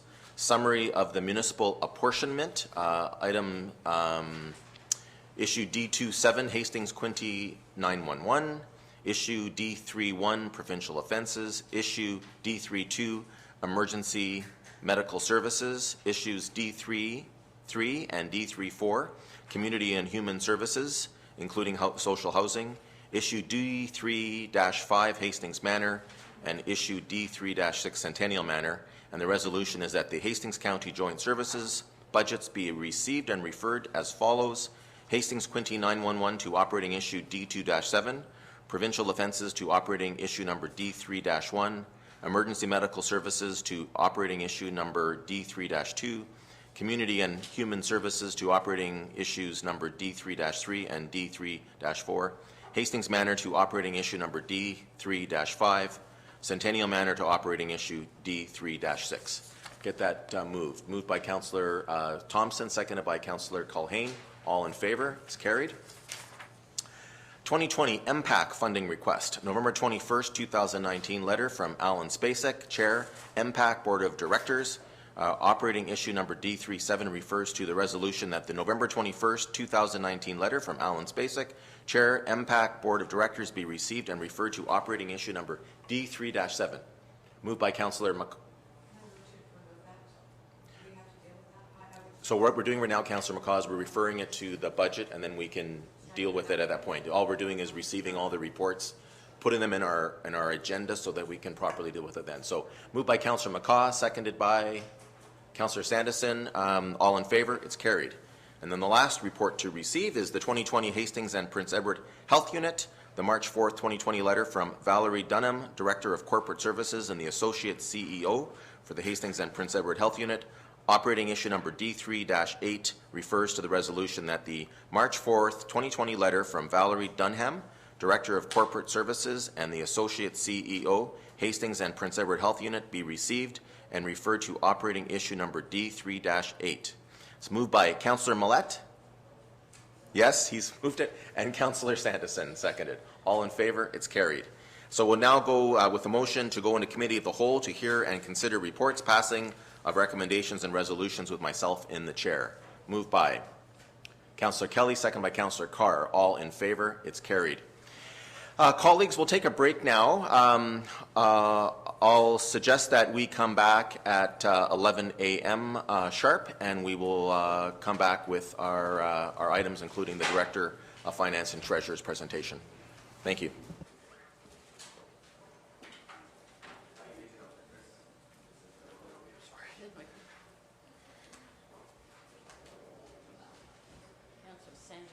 Oh, I'm sorry, I didn't realize you were on the...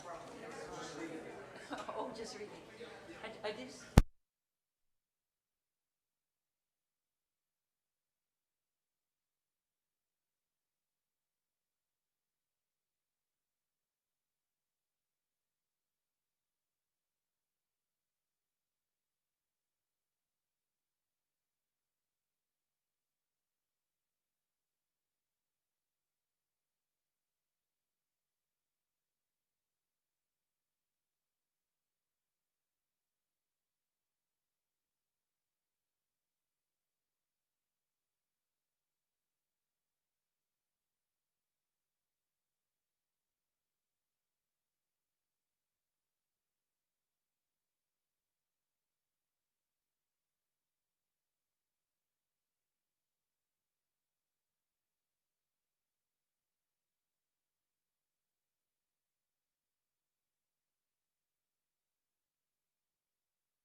Director Hines, Yes.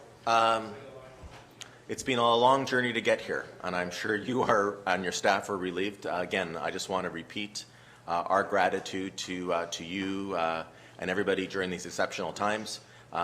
Former Director Cousins picked the right time, I guess, to retire.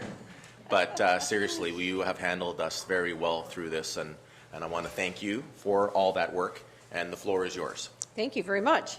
So obviously, I'm very pleased to be here to present the budget, and all I can say is finally.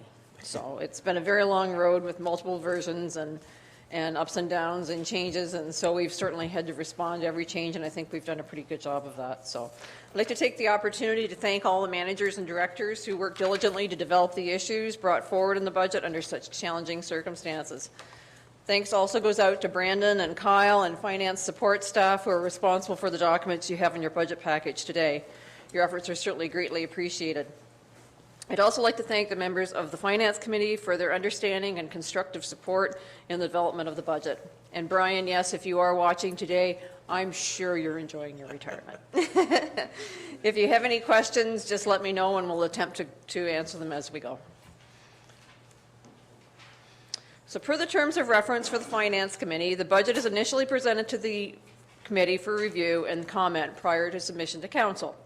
The committee met on June 17th to review the budget. The document provided to you today has been edited and an additional $60,000 has been added to the budget to accommodate the operation of splash pads for the summer. Never has there been a budget with so many versions.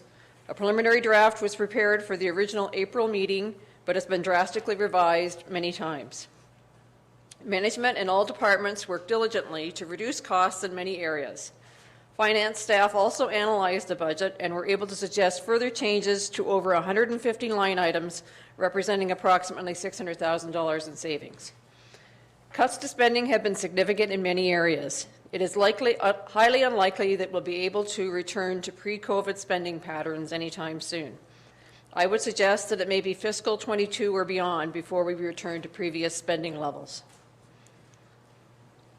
Your budget documents are divided into two sections. Section A is tax supported and Section B is user rate funded, with budgets provided for water, wastewater, and parking.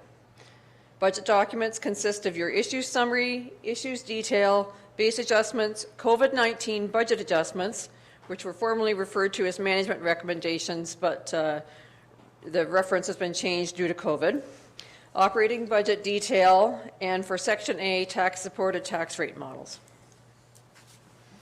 I'd like to start with a few comments regarding the overall city budget. The total combined city and education tax budget is $174.37 million, with the city portion representing both tax and user rate supported. The proposed tax supported budget is $124.7 million, and the user rate supported budget is $26.9 million. If we look at the corporate citywide budget overall, actual property taxes represent 69.1% of total city revenue. Within the tax supported area, tax supported is the majority of the budget at 82.28%. Water is 10.55%, wastewater is 6.76%, and parking is less than 1% at 0.40%. Now we can move into Section A, or the tax funded.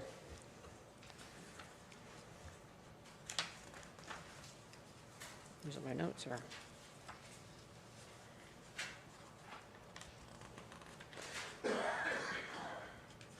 Sorry.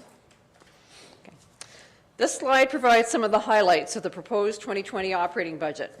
As shown in the issue summary, the overall budget increase for 2020 is 3.49%. The issue summary, which is found in Section 3 of your budget binder, has been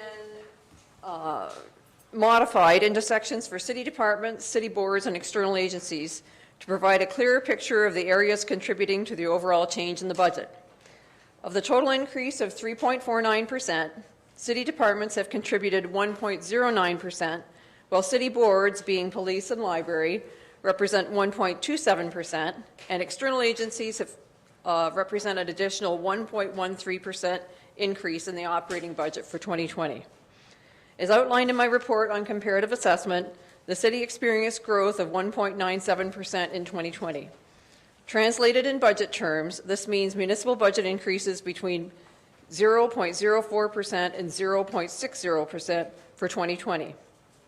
When combined with education, the total property tax change, considering no change in assessment from 2019, is between minus 0.02% and minus 0.61% for the 4 billing tables. Obviously, dealing with the COVID-19 impact has been significant for city finance staff. The total impact of COVID-19 is currently estimated at $2,147,200 for 2020. To mitigate the impact on city taxpayers, reserve funding has been utilized to bring the net effect to zero for 2020. In addition to the communication provided to you previously, a schedule of costs has been provided in your budget package for both tax and user rate supported areas. The columns normally provided in the budget detail for management recommendations have been relabeled COVID-19 costs to ensure that the impact is clearly identified in each department.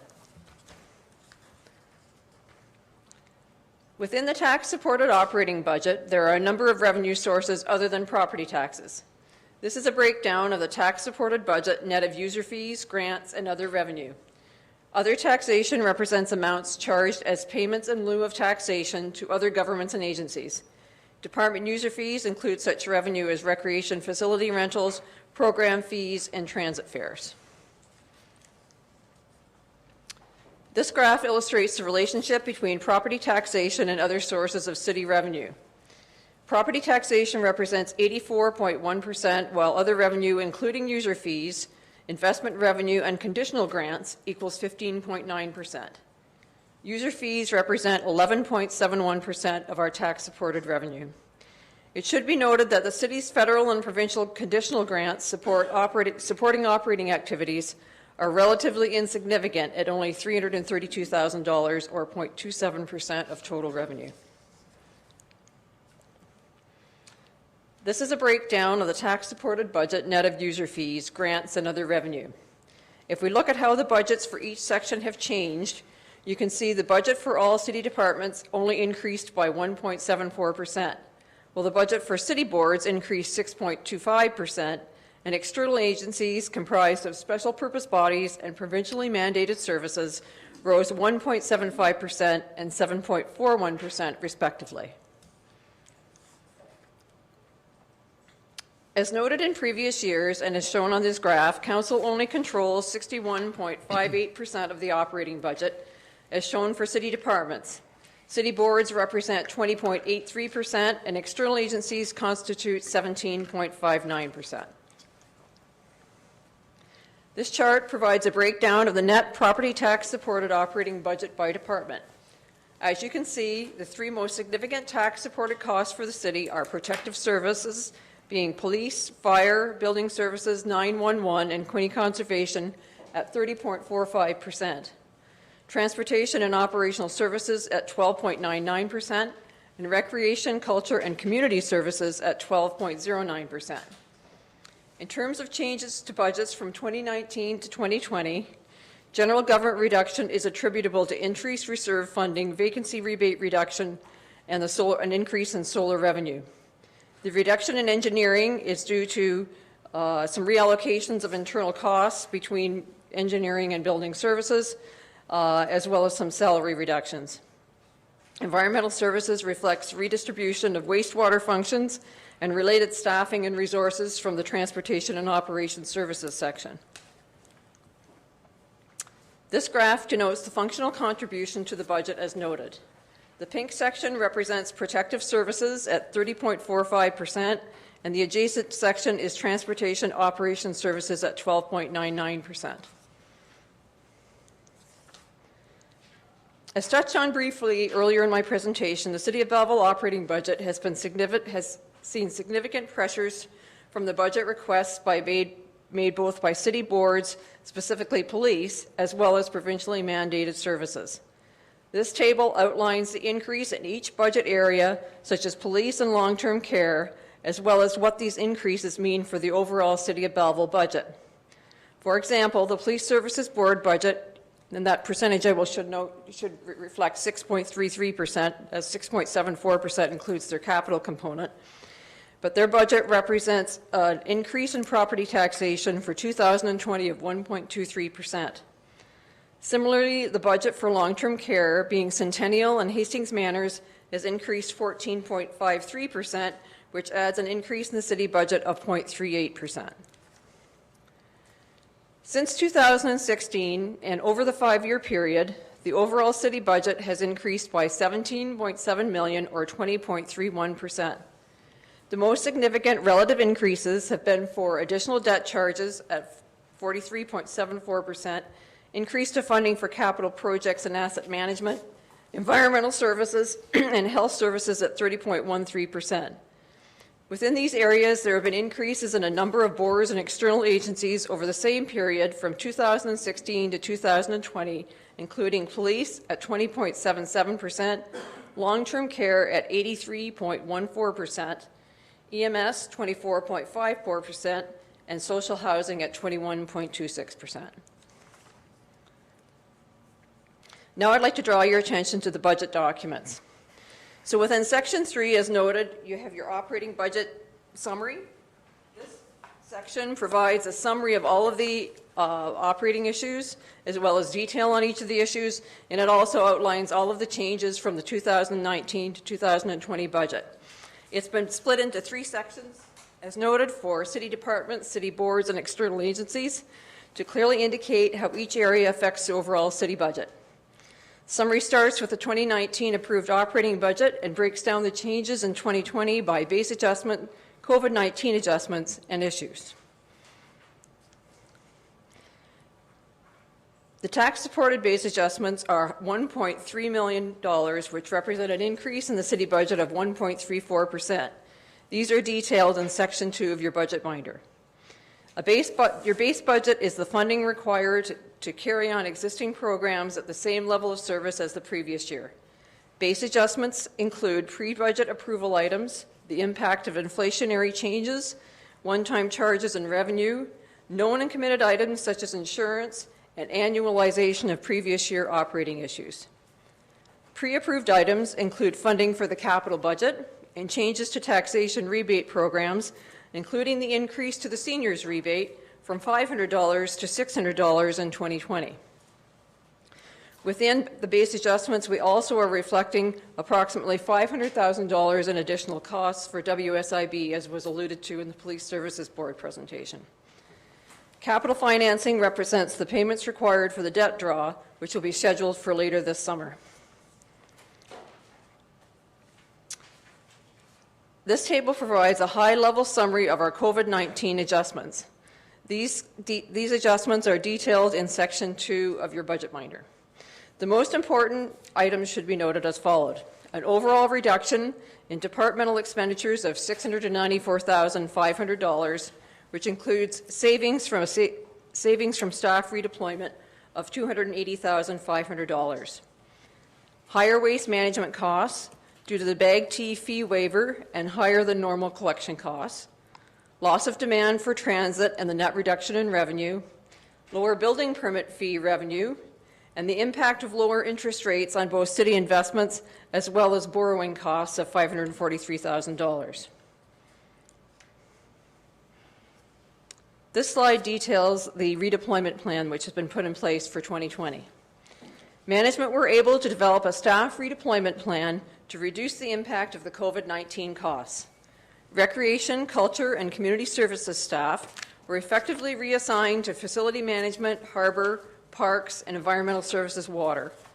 Estimated operational savings from not hiring additional staff for these areas is $280,500. This plan was possible due to the temporary discontinuation of some city recreation-related services, including programs, rentals, aquatics, and pools. To reduce the impact of the COVID-19 costs on city taxpayers, reserve funds were utilized by either reducing normal contributions or drawing funds to finance COVID-19 expenses. $829,700 was drawn from the Tax Rate Stabilization Reserve Fund, and normal contributions to reserves for building services, MAT, and investment income were reduced or eliminated. This slide outlines the operating issues and the impact that each has had on the budget. Operating issues are yes/no decisions for council. An issue is defined as a change in staff level, service level, policy changes, one-time charges or projects, and major external factors. Issues are meant to highlight new commitments of resources so council can see, approve, or decline variations from the status quo. Changes to areas outside of City Council control, such as boards and external agencies, are treated as issues to emphasize the impact on the budget. In the new operating issues presentation, changes to boards and external agencies are presented first. The chart provides the budget impact for each issue category. Overall, operating issues added 2.16% to the budget for 2020. This and the following 4 slides provide the taxpayer impact based on no change in assessment from 2019 for the various taxpayer categories. As noted in my earlier remarks, with education considered, residential taxes will reduce by minus 0.02% to minus 0.61%, depending on billing area. The same applies to farm and managed forest, with reductions ranging from minus 0.02% to minus 0.61%. This slide outlines the taxpayer impact for multi-residential properties. The city has been steadily and slowly reducing the multi-residential ratio to finally reach 2.0 in 2020. Multi-residential properties exist in the Belleville urban and rural tax areas. For these properties, taxes will reduce by 5.76% in rural and 6.8% in urban. It should be noted that new multi-residential properties are automatically provided with a ratio of 1, which means they pay the same tax as residential. For commercial taxpayers, property taxes will decrease by 0.66% to 1.16%, depending on area. For industrial taxpayers, city and education taxes will drop by a range of 0.49% to 1%.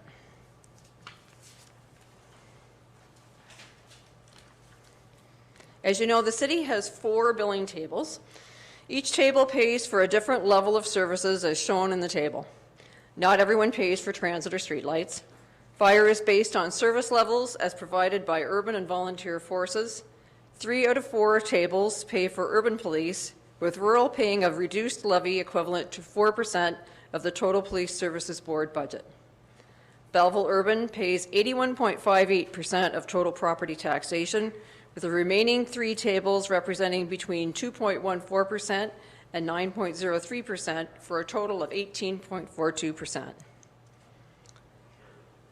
This table reflects the current 2020 share of taxation by property class and the number of properties in each class.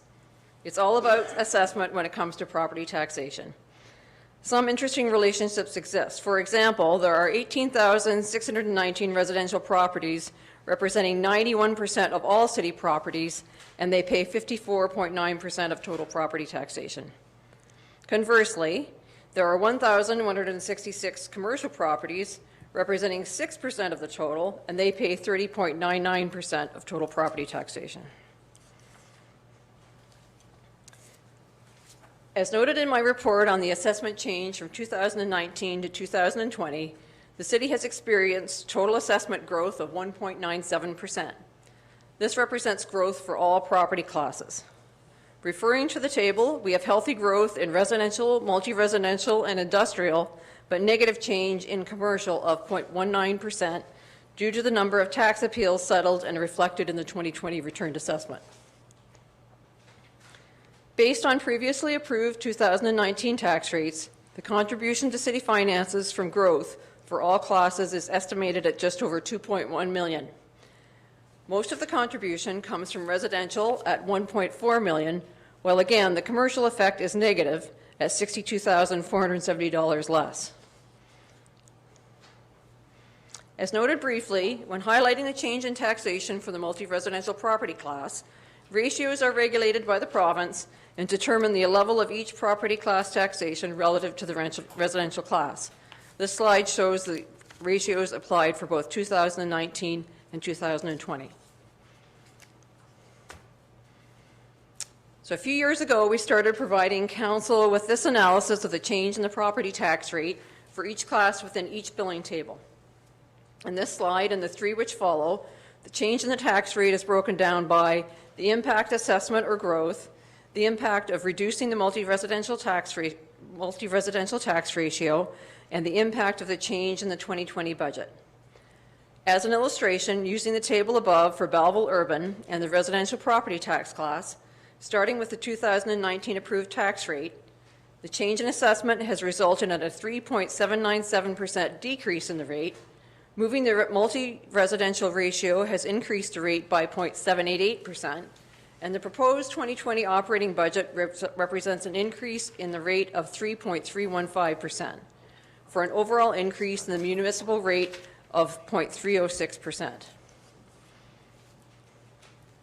This table provides the breakdown for Canafton Urban. This is Canafton Rural, and this is the rural billing area.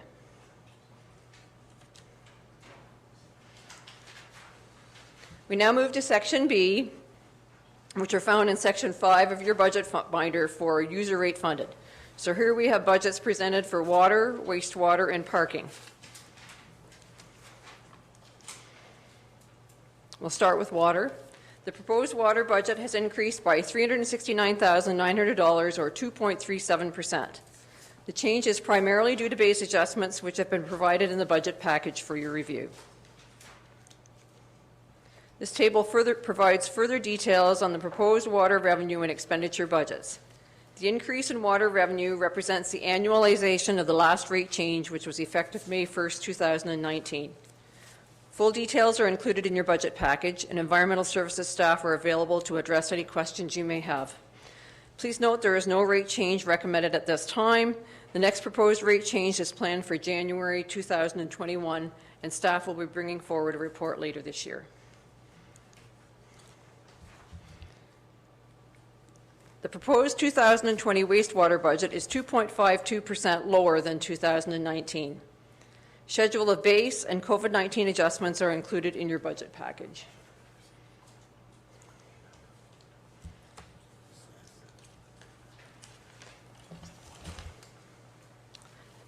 This table provides summary of the proposed wastewater revenue and expenditure budget for 2020. Full details are again included in your budget package. And consistent with water, please note that the next proposed rate change is planned for January 2021. Moving to parking, the proposed 2020 city parking budget is 17.32% lower than 2019 due to the drop in demand for parking in the downtown core and the waiving of fees and permits until August. This table provides the proposed 2020 parking revenue and expenditures budget. As you can see, revenue has been severely affected by COVID-19. A transfer of $192,000 from the Parking Reserve Fund will be necessary to balance the parking budget for 2020. The Parking Reserve Fund projected balance for 2020 is $713,000. This fund is established to ensure funding is available for future capital projects. In 2019, the operating budget included a provision for a transfer to the reserve of $61,900. I just want to speak briefly on debt. So starting in 2013 with Bill Belleville, debt has been utilized as a significant source of funding for capital projects. Prior to 2013, the city had extinguished most of its long-term commitments. In 2017, Treasury updated the debt policy for the city and retracted the maximum borrowing term to 15 years from 20. This was a particularly aggressive move. Most municipal debt policies provide for a range of terms from 15 years to 25 years and beyond.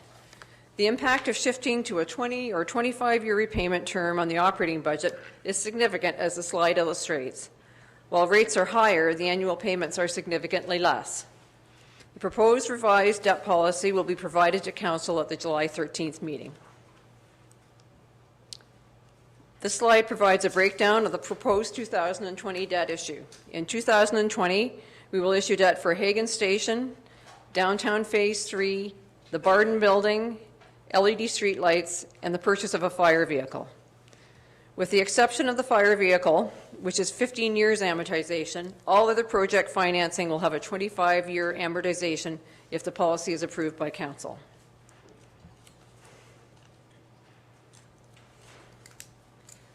This schedule provides a forecast of our outstanding debt from 2019 to 2025, split between taxation and user rate funded.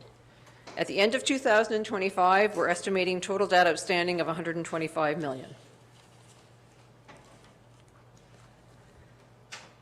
This schedule provides a summary of the COVID-19 impact for all city functions, both property tax rated and user rated. The total corporate COVID-19 costs or revenue losses are $2.6 million. The impact has been fully funded from the reserves noted in the table. Any federal or provincial funding provided in future will be used to replenish the noted reserve funds. A few notes on reserves. The city has a variety of reserves and reserve funds, and most have been created, or which have all been created by bylaw for specific purposes. There's generally very little discretion on the use of reserve funds. To fund the impact of COVID-19, a variety of reserves have been accessed, as noticed in the previous slide. The Tax Rate Stabilization Fund was utilized to provide $829,700 in funding. Council may recall that in recent years, this reserve has been significantly increased to provide funding for commercial tax assessment adjustments. A reserve is necessary as the timing of these adjustments is highly uncertain. Since the onset of COVID-19, the rate of adjustments being processed has slowed. This will no doubt increase once the effect of the pandemic has passed and the courts return to full functionality.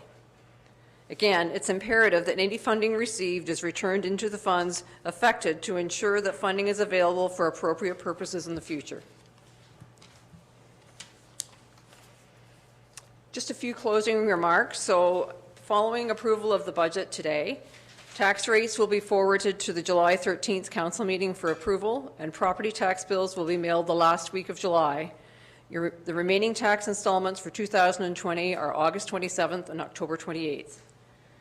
COVID-19 grant funding will continue to be actively solicited by the municipality. We recently received $36,000 from the Ministry of Transportation for transit-related COVID-19 costs. The debt policy will be provided to Council at the July 13th Council meeting, with the debt issue to follow. The City continues to benefit from continually reducing rates. User rates will need to be reviewed to ensure they address additional operating costs pursuant to COVID-19. And reassessment has been deferred and will occur effective for the 2022 budget year. So for 2021, assessment will be the same as 2020.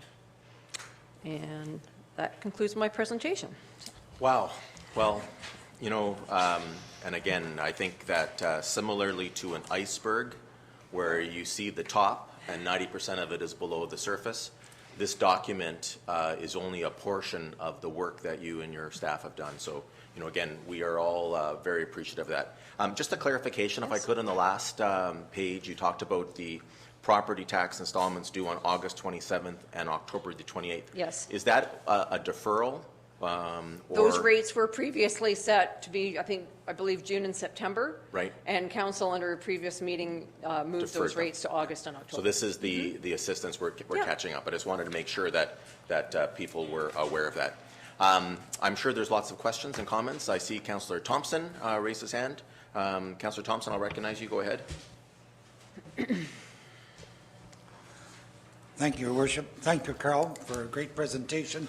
Lots of work. I sit in the Finance Committee and know how well with Councillor Sanderson chairing it, and the Worship on it also. A lot of work, and I appreciate it. I got two questions. Mm-hmm. The multi-residential rate, that's apartments, is it? Yes.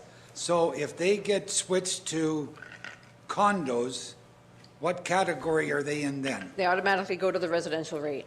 And So that's why there's been lower. so much pressure for reconsideration. Yeah. That shows a considerable drop in our revenue, or if they get switched Yeah. to a different level. That's correct.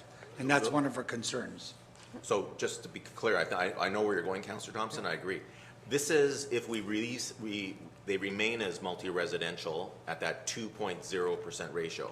That's- But if they switch to conversion through condos, it's a further reduction to the city. It goes, they be automatically considered to be residential, and they pay the residential tax Right. rate. So this was the challenge we had last year, just for everyone to remember. Last year, we had a schedule to reduce our multi-residential rates from a high, I believe, of 2.6 at one time, and we were scheduled to go down to get to 2.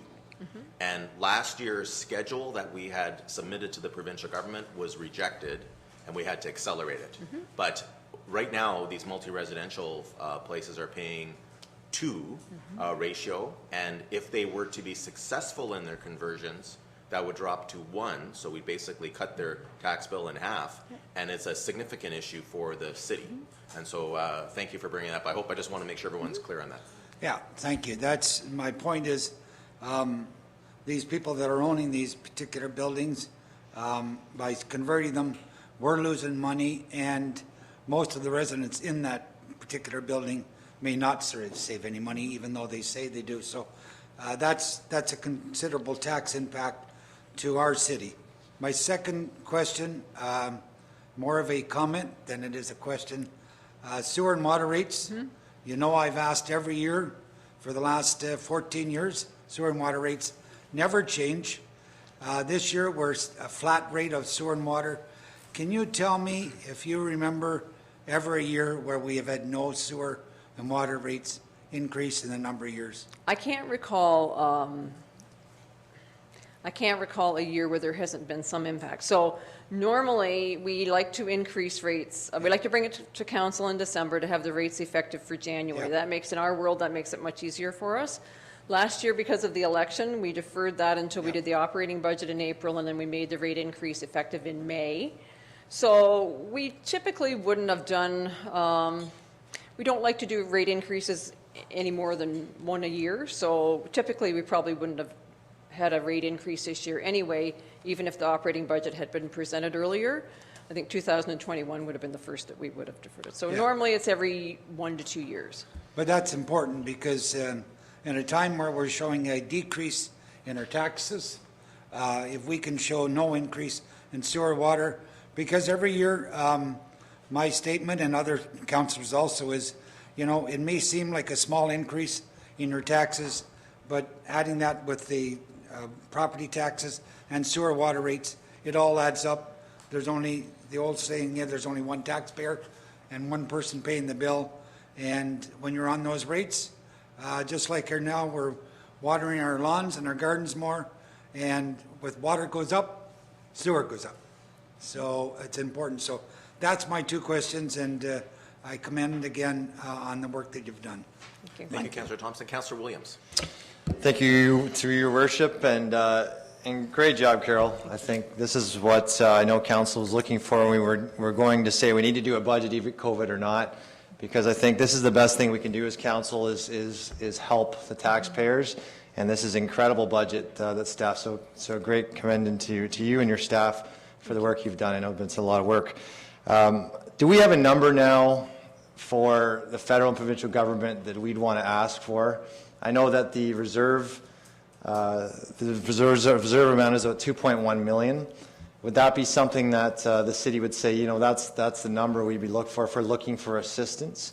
I think ideally, we're estimating our total corporate COVID costs between property tax, water, wastewater, and parking to be about $2.6 million. But within the property tax area, we also reduced our contribution to capital and asset management back to 2019 levels. So we essentially reduced the budget by another $739,000 by just not funding capital. So I would ideally like to see that replaced as well. So I think if we were looking for a number, it would be between 3.3 and 3.4 million. Okay, that's great. And hopefully then, as council, when we talk more about the budget today, that's going to be a recommendation to get something from a resolution that would go and ask for that. So I think that would be important to do sooner than later, and then the federal and provincial governments would know what we need. So in addition to the resolutions we previously passed? We asked for, we didn't have a specific amount, correct? Well, we asked for, we supported a resolution that would see municipalities reimbursed for property taxes, And then we also supported the Canadian, FCM. the Federation of Canadian Municipalities request for $10 billion nationally, which would be done on a per capita basis. So I guess my point would be if we are one of the first municipalities to come out and actually have a number that we've done the numbers on, I think we'd be well ahead of the curve.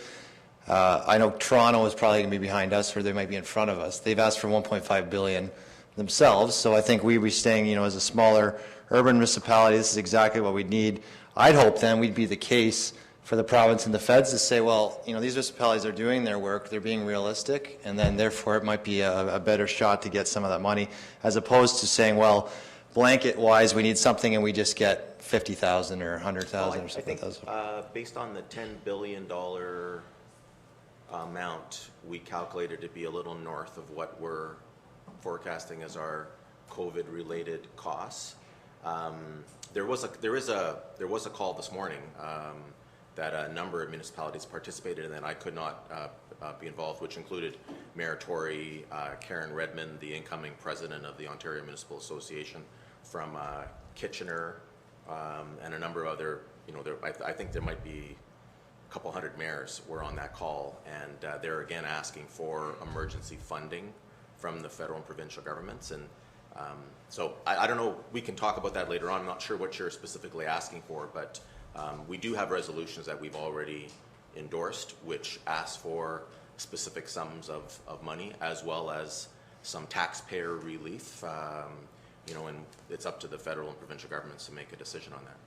Sure, and I think just being more specific is always a little better, and that's the point. But I think it's great, and thank you for doing that. The next question, I know that probably related to COVID, especially this year, but last year, our reassessments on commercial assessment were down significantly. And I think you've noted that we're looking at that for next year. Is any indication when those and I think that was not COVID related, that was because the tribunals had changed the way they function. And so I know that there was a backlog in terms of impact reassessments. This money that we're taking from reserve is primarily from that reserve fund, correct? It's $897,000 from that reserve fund, and we have just over $8 million there. So it would be highly unlikely that we would use all of that for tax adjustments in 1 year. I think if you look, for my assessment analysis report, I think we're projecting if everybody got a 25% break on their commercial assessment, we'd probably be looking at, $11 million. But it's highly unlikely that they'll be settled this year. And we also continue to budget for $3.5 million annually for tax adjustments. And any money that we don't spend in the year on tax adjustments, we automatically move into that reserve fund. So that's how it's been building. Okay, and I would imagine it's some year, next year, the year after, they'll catch up. Well, But I it think seems like COVID's we're- closed the courts, and Yeah. but we're hearing today that the courts are starting to reopen. That's right. So, but I don't think it'll affect this year at all, and next year, the year after, probably significant, but I think we have enough in there, but I think that was the right move to take it from there for now, and great job. Thank you very much. Thank you. Great. Anyone else? All right. Thank you very much, Director Hines, and we'll have further discussion as we go along. So the resolution has been moved and seconded to receive the report. All in favor? It's carried. Can I beg Council's indulgence to go back to item number 711, and this is under correspondence, and Director McDonald will hand this out. So a few meetings ago, there was a request for information from the Chamber of Commerce regarding the execution of our contracts in the year 2020. And what is coming down is a revised projections and a breakdown regarding the city contracts that was we just received within the last 20 minutes from the CEO of the Chamber. And if I can get a motion to receive this item. It does not need to be referred to anything, but moved by Councillor McCaw, seconded by Councillor Culhane. All in favor? It's carried. Thank you. I appreciate that. Again, it just came in as we were speaking, so we've done that. We'll go back to the agenda at 8A2. We have some more reports to be received and referred to the budget. The 2020 property assessment analysis, which is included in the Director of Finance Treasurer's report DF 2020-08. Resolution that report number DF 2020-08 dated July the 6th, 2020 regarding 2020 property assessment analysis be received.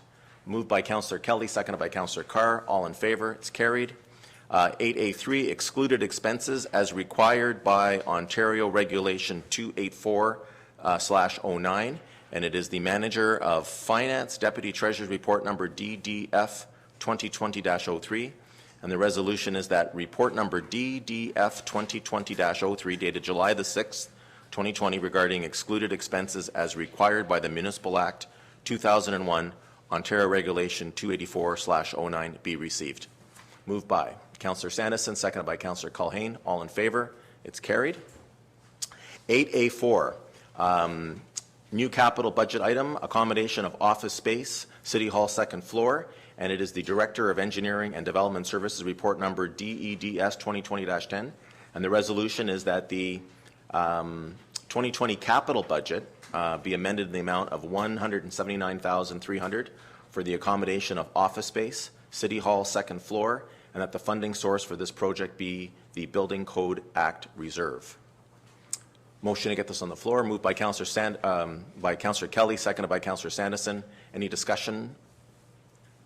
All in favor? It's carried. 8A5, operating budget issue number D. Yep, sorry. Thank you, Councillor Millette. Let me just see if everybody can hear. Go ahead, sir. Okay, yes. Back to the creation of construction project for the, is this the item that deals with the removal of the atrium and extension of the second floor? Yes, it does, Councillor Millette. My apologies. I'll reopen that item for you. Go ahead. You have the floor. Yeah, I'm definitely voting against this. As a matter of fact, I'd like to see this issue, I'm not going to move a tabling motion because it's already been dealt with. I want to see more on this. This is a drastic reconstruction of City Hall. I'd like to see more information on what other possible ways of accommodating this need for office space without having to remove this atrium. It's basically going to the original intent of that building when it was reconstructed. Again, I hate to sound like Methuselah here and that I've been around since dirt was clean, but I remember when the building was built, and I remember one of the shining features of the building was just the fact that the sun does shine all the way through 4 floors of that place. Now we're going to close off that atrium, and then literally the main floor where people walk in, and whereas visitors right now walk in and they look up at that magnificent space above them. We're going to fill that over with flooring to put in a cube farm, if you will. And I'm sorry, I just can't support that. It's, I hate to say it's likely a done deal owing to the COVID demands and the demands for service. But I would like to see that get a relook to see if we can accommodate any of these needs elsewhere in some of our existing areas, be it Walbridge Crescent, the building across Market Square where we have our HR department, but to simply floor off that atrium and destroy what was originally the intent of the sun shining right through to the ground floor, it just takes away from a major feature of City Hall, and I can't support it. Okay. Thank you, Councillor Knight. What I've done is I've just gone backwards because that was my error in not looking at the screen on that. Councillor Kelly and Councillor Sandison made the motion that's on the floor now. Could I suggest that we amend it and have the Director report to Council at the July 27th meeting?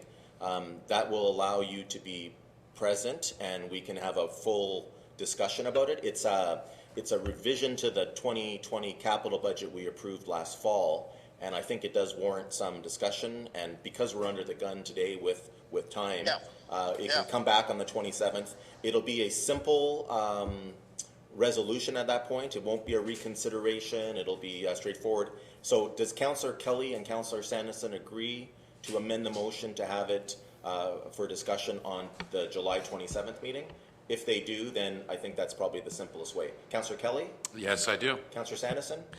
I'd just like to ask a question for clarification for Councillor Millette. So the issue isn't I'm going to put words in your mouth, Chris. So the issue isn't finance or financing it, because there is no financial impact to the taxpayer. It's actually coming out of a reserve fund. Your issue is just the aesthetics with the design that they're moving forward with? Yeah. Go ahead, Councillor Millett. Thank you. Thank you, Your Worship, through you to Councillor Sanderson. Yeah, I understand there are no financial implications, and that's not my concern. And it's a little more than aesthetics. I think it's the heritage issue of, well, you know, the magnificent feat that was changing that city hall structure from 2 floors into what we see now. And one of the big pluses of that, one of the wonders of it, if you will, one that won the City Architectural and Design Awards, was the fact that despite the fact we have all these new office spaces, we also had a clear skylight all the way through. Yeah, and so I'd just like to see a little more thought put into that, or a little more explanation to try and convince me, and I'm sure architect Bill White might have a little bit to say about it too. So, Councillor Millett, we won't be starting that project. The contracts won't be coming to us before the 27th. So that's why I'm suggesting it. We can approve it in terms of the budget allocation for it. And then when it comes back, we can have a free-ranging discussion, ask the questions, take any action we see at that point. Yeah, I'm good with that. So Councillor Kelly and Councillor Sanderson have agreed. That's the motion is now amended. Any more discussion on this motion? Councillor Culhane. Thank you, Your Worship. Through you to Councillor Millett. I just want to thank you for bringing that point up. Councillor Millett, I certainly would appreciate more opportunity to discuss it. When I read it, I thought perhaps COVID had simply put us into this box, but there may be a way around it, and I thank you for the opportunity for further discussion. Okay, good. See no more questions or comments. All in favor? It's carried. So 884 carried as the amended motion, and we'll look forward to, as they say, wholesome discussion on the July 27th meeting. We're now on 885, correct? 885, the operating budget issue number D4-3 for 1 project manager construction and 1 senior project manager construction, and it is the Deputy Director Manager of Engineering's report number ENG 2020-13. Issue number D4-3 refers to the resolution that pursuant to the Deputy Director Manager of Engineering report number ANG 2020-13 that a new senior project manager construction position and a new project manager construction position for the engineering services department section of the engineering development service department be received and referred to issue number D4-3. Motion moved by Councillor Williams, seconded by Councillor Culhane. All in favor? It's carried. Item number 8A6, operating budget issue D4-4, driver trainer position. General Manager, Transportation and Operations Services, report number GMTOS 2020-18.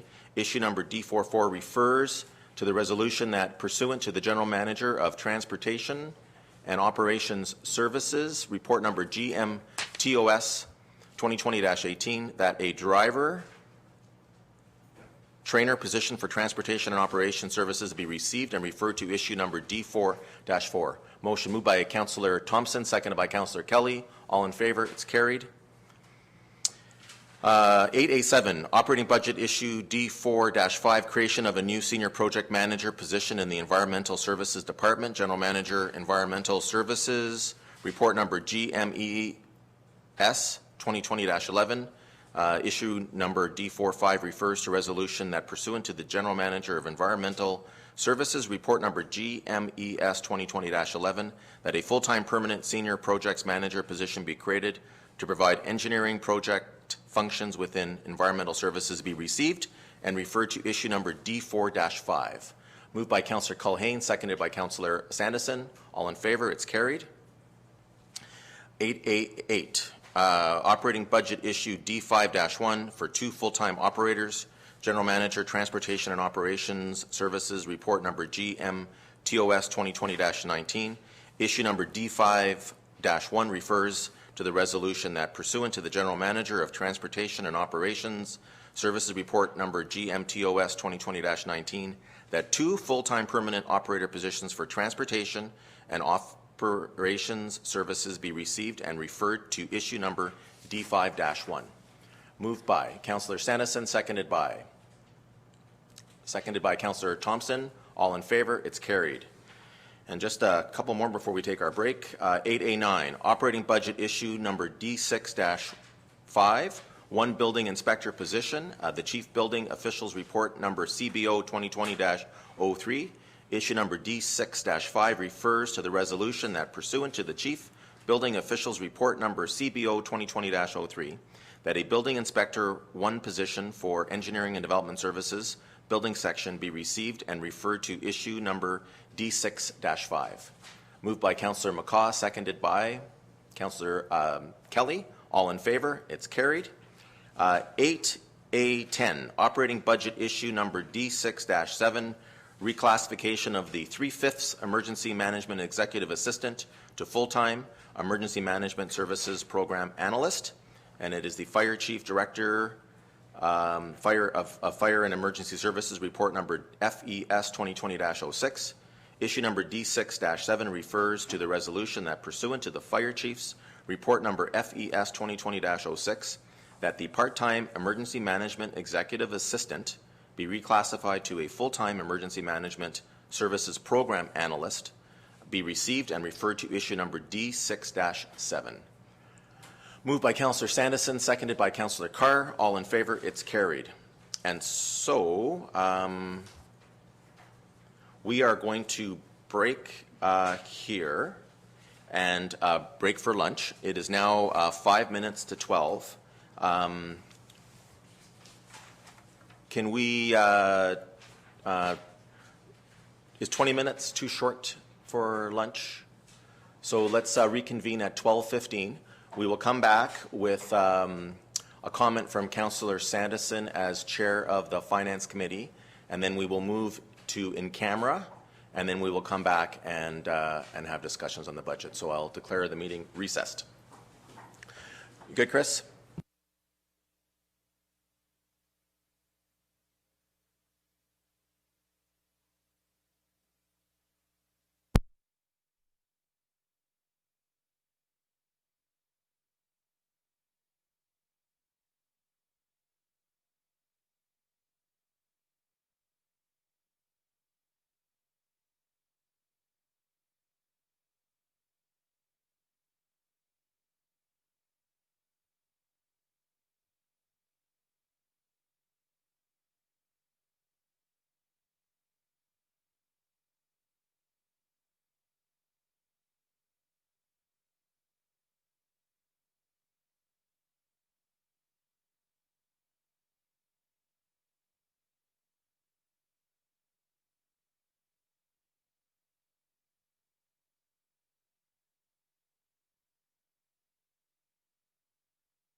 I'll call the meeting back to order. And before we move into in camera, Councillor Sandison, as chair of the Finance Committee, do you have any comments you want to make about this budget, this draft budget that's being presented to Council? Yeah, thank you. Thank you, Your Worship. So I've just prepared a brief statement. So this is a city budget like none other that has preceded it. Our country, our province, and our city have and are dealing with the unprecedented COVID-19 pandemic and the challenges associated with keeping our community safe, assisting our businesses and residents, and it has been daunting. So Belleville has met the challenge head-on, and in collaboration with our neighbors, partners, and federal and provincial governments, are financially positioned to weather the storm. I want to commend Director of Finance Treasurer Carol Hines and her staff, our CAO, Mr. Rod Bove, and the entire executive management team for their creativity, collaboration, and hard work to prepare the 2020 budget, one that went through multiple iterations before coming to Council. We all wanted a 0% tax increase for our residents, businesses, and farmers in these excruciatingly difficult times. And with a lot of blood, sweat, and perseverance, our executive management team have beat our expectations, and I want to sincerely thank them all. Thank you. Thank you very much, Councillor Sandison. So we'll move into in-camera, and it's noted that there will be a City Council in-camera closed session meeting on July the 6th. City Council will be requested to consider approval of the following resolution, and the resolution is that City Council enter into in-camera session to consider the following items pursuant to Section 239 of the Municipal Act. Bullet number 1, in-camera report number GMTOS 2020-20 regarding labor relations or employee negotiations pursuant to Section 2392D of the Municipal Act. And bullet number 2, in-camera report number GMES 2020-10 regarding labor relations or employee negotiations pursuant to Section 2392D of the Municipal Act. Can I get a motion to move in camera? Moved by Councillor Culhane, seconded by Councillor Thompson. All in favor? And when we come back, we will deal with 8811, correct? We'll come back to 8811. We're going to move down to the Sir Mackenzie Ballroom on the 3rd floor. It's a little bit more space than the J.D. Evans room. And I'll bring my computer with Councillor Millette with me.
All right, I'll call us back to order then. We're on item number 8A11, the 2020 draft budget adjustments, tax supported. The resolution is that the 2020 draft budget adjustments, tax supported, be approved. We'll get that on the floor, and then we can have discussion and any amendments. Moved by Councillor Sandison, seconded by Councillor McCaw. So this is the, Ms. Hines, this is this document, correct? Right? That's the issue summary. So I believe the first thing we're doing are the base budget adjustments. Okay. Under section 2. Section 2 of the budget, thank you. It's that one page, the white page that is dated June 24th. And this would be the summary of the base budget adjustments. Anyone have any questions or wish to debate this? Seeing none, all in favor, it's carried. And then we'll move to 8A12, which is the 2020 draft COVID-19 adjustments, tax supported. And the resolution is that the 2020 draft COVID-19 adjustments, tax supported, be approved. Moved by Councillor Carr, seconded by Councillor Kelly. Any discussion? All in favor, it's carried. And then we'll move to 8A13, which is the 2020 draft operating issues summary, the tax supported. That's that pullout sheet that I just referred to. And I need the resolution that the 2020 draft operating issues, item B1 through to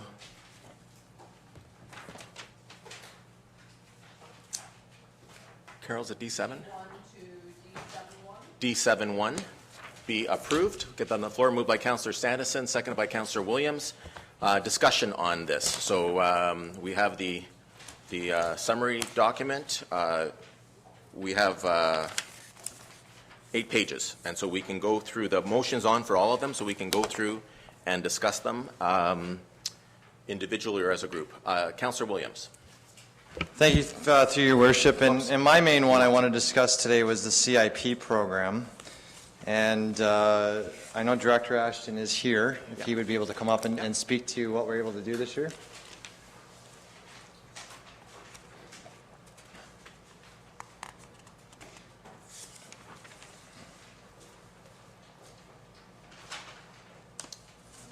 Go ahead.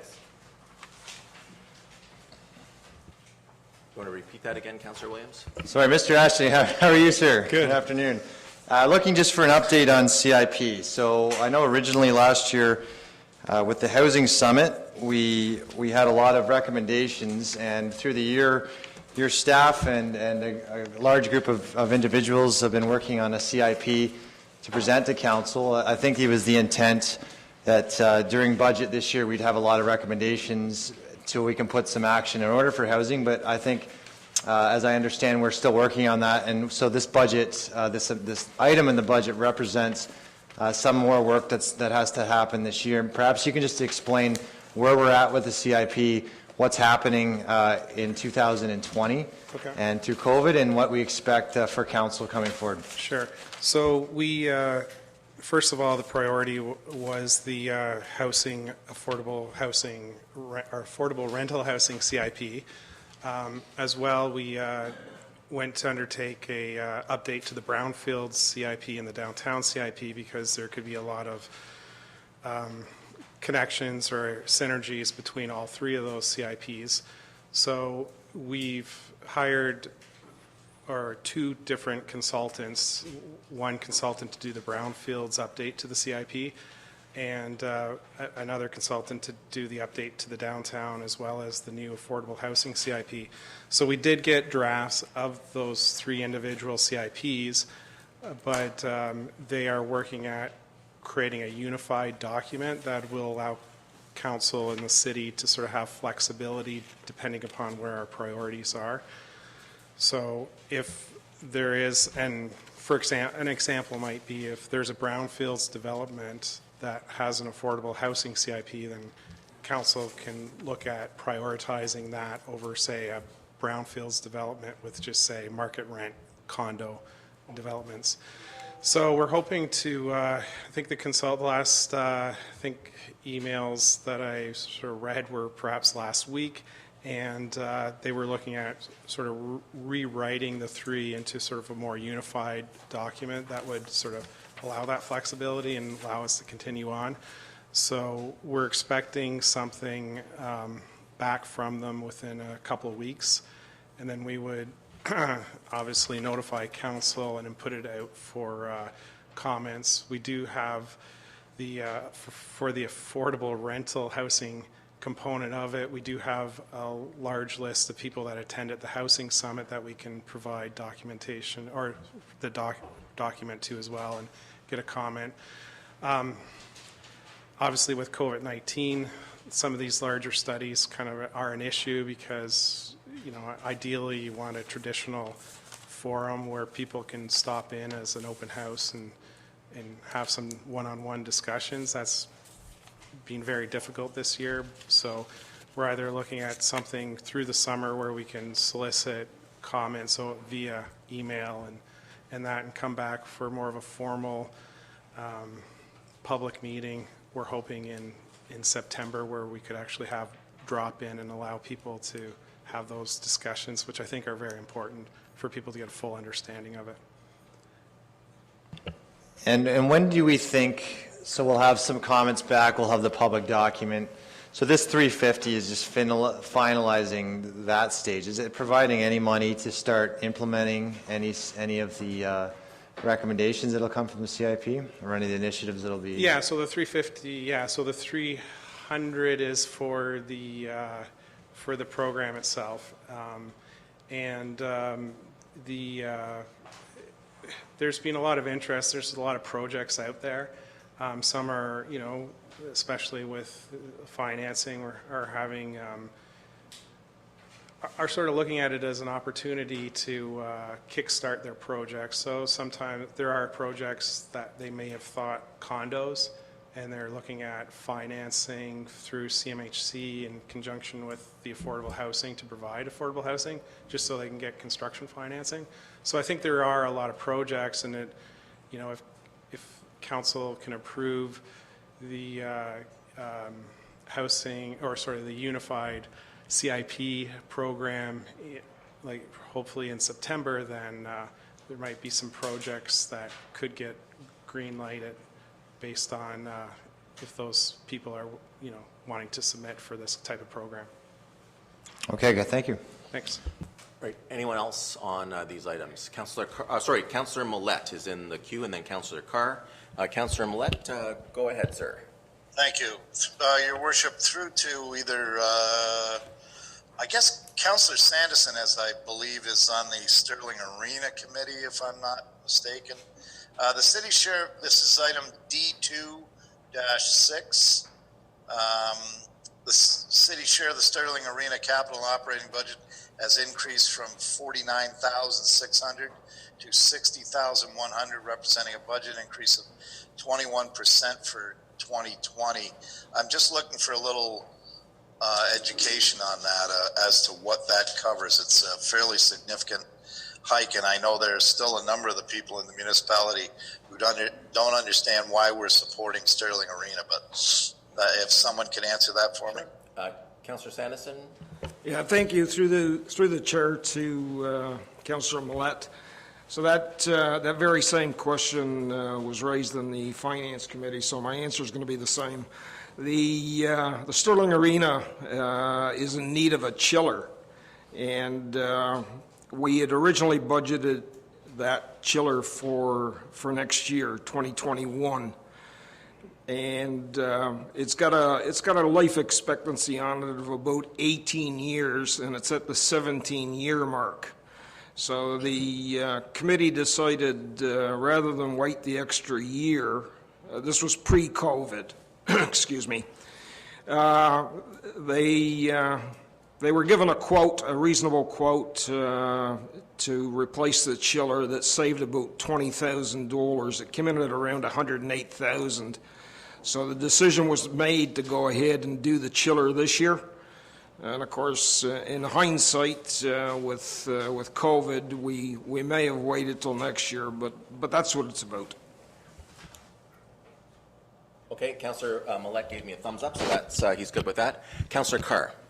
Yeah, thank you. This is just more for future down the road. I've raised this in previous budgets, and so the representatives on the various boards could maybe just send this back. The Bay of Quinte Economic Development Commission submits a one-page request, and I've said this previously, that when we're allocating public funds to these organizations, having the entire budget to see both expenditures and revenue seems reasonable to show to the taxpayer. So the Quinte Economic Development Commission and the Bay of Quinte Regional Marketing Board now, they did provide us with some results over the previous year, but just in terms of their budget breakdown, similar to other organizations, would certainly be appreciated. Thank you. Ms. Hines, what does the Bay of Quinte, what does the Quinte Economic Development Commission supply us with when they do their presentation? We haven't had a presentation. Oh wait, do they submit the one-page budget that the board approves? Typically, I think all we've been getting from them is a letter. What the levy is? So we can certainly make note for future years to ask for detailed budgets for both them and Bay of Quinte Regional Marketing Boards. Yeah. So again, I do recall Councillor Carr raising this in the past, but perhaps it's fallen on deaf ears previously. But I think if you can just administratively send a letter to the CEO, Chris King. You know, Councillor Williams and I sit on that board. We would have no objection to sharing that information. It's, you know, they show what the 2019 budget was, what the actual was, and then what the 2020 budget is. I know we approved that budget late this year because of COVID, but there's nothing on there that is, you know, confidential in nature. And again, I know that that was requested before, and this is now the first time since I've been on there that it's been requested. But if we can just get that, and if you and your staff can remember next year, just all we want is their breakdown of the individual categories, and then if Councillor Carr has further questions about those individual things, Councillor Williams and I can bring it to them and get it back. We can certainly ask for that for the 2020 budget, and any information that we get will certainly forward on to council. Yeah. Okay. Good. Anyone else on the base adjustments? Councillor McCaw. Can I get you to activate your microphone, please? And speak right into it, because it's hard for Councillor Millette to hear us when we're sort of talking around the microphone. He needs us to be right into it so he can hear. Okay, so I brought up earlier D3-7 regarding the MPAC fees, and we have a total budget increase of 1.90 for those fees.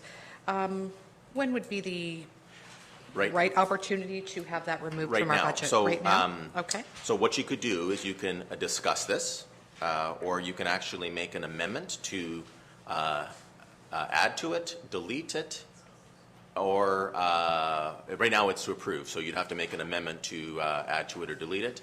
And I know that Director Hines will have some comments, but why don't you start off with the direction you want to go, and then we can figure out from there. Well, let's have an amendment then, and ask that this one be deleted, or at least up for discussion, so I can hear what Director Hines Okay, so might have to Councillor McCaw is moving to delete this item, an amendment to delete it. Seconder? Councillor Culhane has seconded it. Do you want to speak first, or do you want me to ask Director Hines to comment about what would happen if we were to delete this? Is that what I'm yes, asking? please. I'd like to hear from Director Hines. Okay. Director Hines. So I think if you recall, a number of years ago, I'm suggesting it was perhaps 3 years ago, Council made a similar motion and had the increase removed from the budget. We are statutorily required to pay that amount. They're allowed to levy their budget. Their board passes their budget, and we have to pay it. We don't have any flexibility on it. So in that year, we chose not to pay it, and we eventually had to pay it along with interest. So I would suggest that it probably shouldn't be removed. I believe they waived the interest because Mr. Spacek called me shortly after I took office and made us a deal that if we were to pay it, they would waive the interest. And we did, I think. But we did eventually have to pay the increase in the budget. Yeah. Okay, through you, Mayor Panchuk. So how do we hold this organization accountable? Because sometimes I feel like they're not. And I'd like to know, what kind of a message can we send to MPAC, or how can they be held accountable? Well, MPAC has a customer or community relations department, and I mean, I certainly would suggest that if council has concerns about their services, that we could formulate a letter and pass that on to them and ask them to come. I'm sure they probably have community representatives that will come and speak to council, maybe not under current circumstances due to COVID, but at some point in time, you could probably request to have them come and do a presentation and have a discussion with them at that point. So maybe before, you still have the floor, Councillor McCaw, but I believe that MPAC sent out an annual report with some information, particularly and updated with COVID-19 and what they were doing and what they're now back in the field. For a while they had stopped doing visits, so they're now back in the field. But if we could forward that to Councillor McCaw, that would give you some information. So I now serve on the Lexicon board with the new president of MPAC. I'm struggling to remember her name. I'm sorry, but I can also discuss it. You know, we're frustrated in the past with their inaccurate assessments that we rely on to set our taxes, and then once we set the taxes and people appeal their assessments, we now are out. And so we've already gone through, because we can't run a deficit, so we've set our budget, we've proceeded, and then we find that it really hurts us, because now we've got to come back and take these monies and set up reserves for this. I'm quite concerned about 2021 in terms of businesses that will change because of the post-COVID world, where their valuations will go down and that will impact their assessments. You know, but again, what I would say is we need to send a message. Withholding our fees will just result in a penalty to us, but you know, council has that prerogative. So right now you have a motion to delete. If this deletion passes, that means that we will pay the same amount that we paid in 2019. We won't pay the increase in 2020. That's sort of the background on this. Thank you. And through you, maybe I'll just withdraw that for now, but in the future bring forward something whereby we can have them here for a discussion or for a deputation. Thank you. So the amendment is withdrawn. So we're back on the original motion. So discussion on the original motion. Councillor Williams. And just to comment on that, I think at AMO, well, definitely with at Roma last year, there was a lot of discussion on this. A lot of municipalities are very upset with impacts, so there was discussion. They had reps there, and this is when they were changing the tribunals. So how are they doing their reassessments? Again, because a lot of cities found what Belleville found, that some years it's $5 million, and that's a big hit for a lot of smaller municipalities, notwithstanding our own.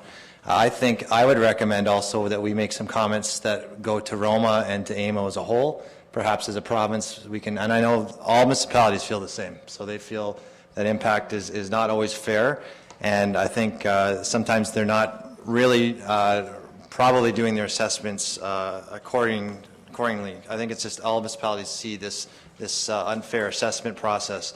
So perhaps if we can have this, maybe it comes through here, maybe it comes through council, but a staff report or a council discussion on what we'd like and a resolution that goes to all municipalities, that might be the best way to handle that. And as discussed, I think AMO is virtual this year, I see, so maybe that's something that can So I would suggest on that is on Monday, July the 13th, at our next regular council meeting, under new business, that request be made for you know, a report from staff with suggestions or recommendations on how we can have our influence heard with MPAC, and because we're not dealing with new business today in that way, so we can do that. So if we want to just hold that until next Monday, I think that would be a great idea. Okay. Anyone else on this item? Councillor Thompson.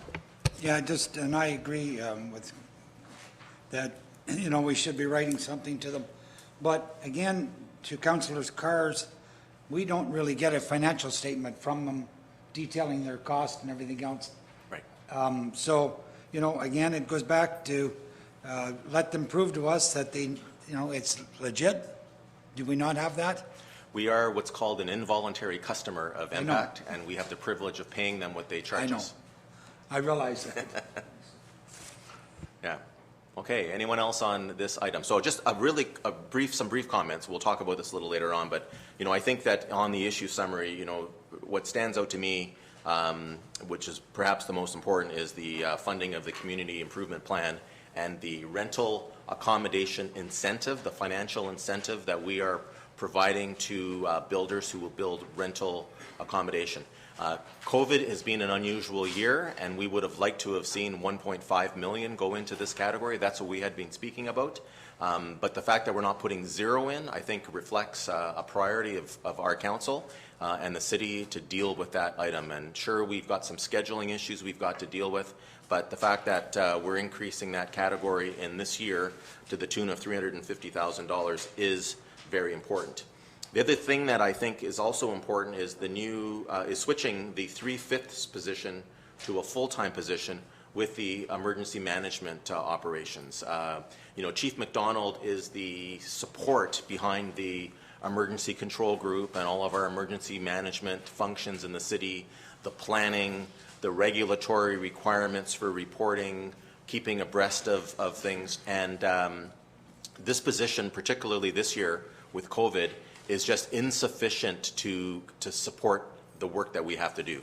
So moving that to a full-time position, I know, is important, and Chief McDonald has done a lot to compensate for that over the previous number of years, and I'm sure he'll be relieved to be able to have a full-time position, but so will we, because again, if ever we needed an example of why we need to have proper planning for these types of circumstances, it's this one, and COVID-19. And so that's going to help us a lot going forward to ensure that we're better prepared going forward. Also, the new planning and the development positions that we're talking about, those are fundamentally important for us because they are allowing us to handle the growth that we're seeing in the city from a development and building point of view, but more importantly, to allow for future growth, to fuel that future growth. And you know, as we've seen, if we were not a growing community, the financial impact of COVID would be devastating.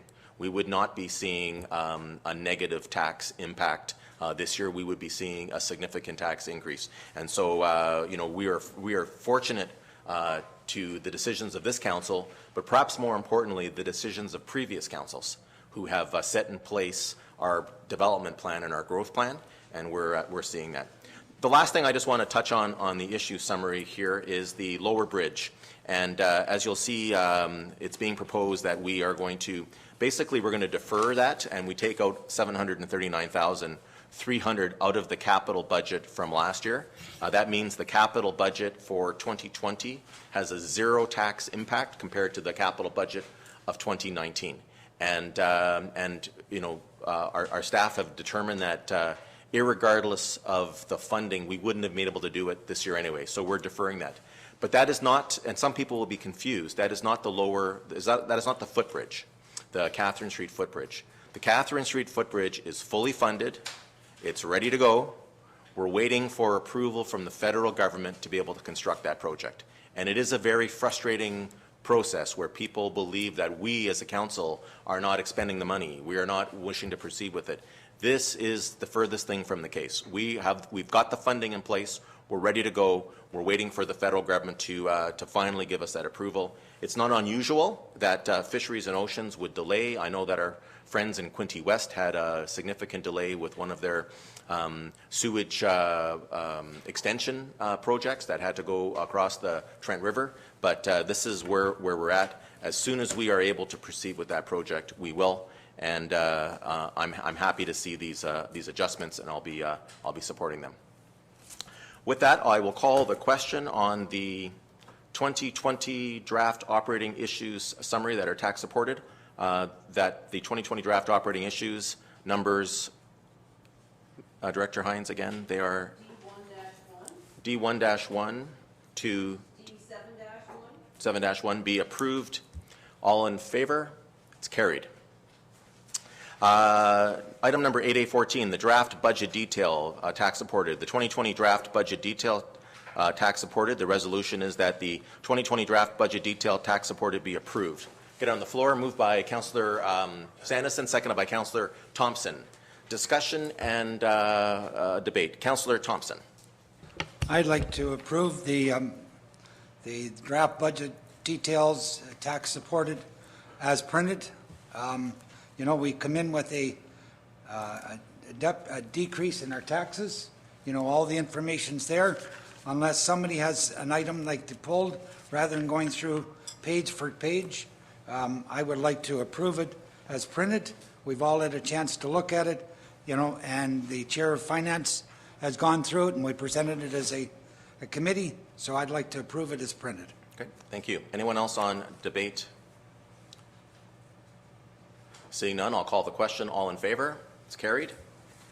8A15, the 2020 draft base budget adjustments for parking services. The resolution is that the draft 2020 parking services base budget be approved. Moved by Councillor Kelly, seconded by Councillor Sanderson. Any discussion or debate on this? Seeing none, all in favor, it's carried. That moves us now to the 2020 draft COVID-19 adjustments for parking services. The resolution is that the draft 2020 COVID-19 adjustments parking services be approved. Moved by Councillor Culhane, seconded by Councillor Carr. Any discussion? All in favor, it's carried. The 2020 draft budget detail for parking services. That the 2020 draft budget detail parking services be approved. Moved by Councillor McCaw, seconded by Councillor Sanderson. Any discussion? All in favor, it's carried.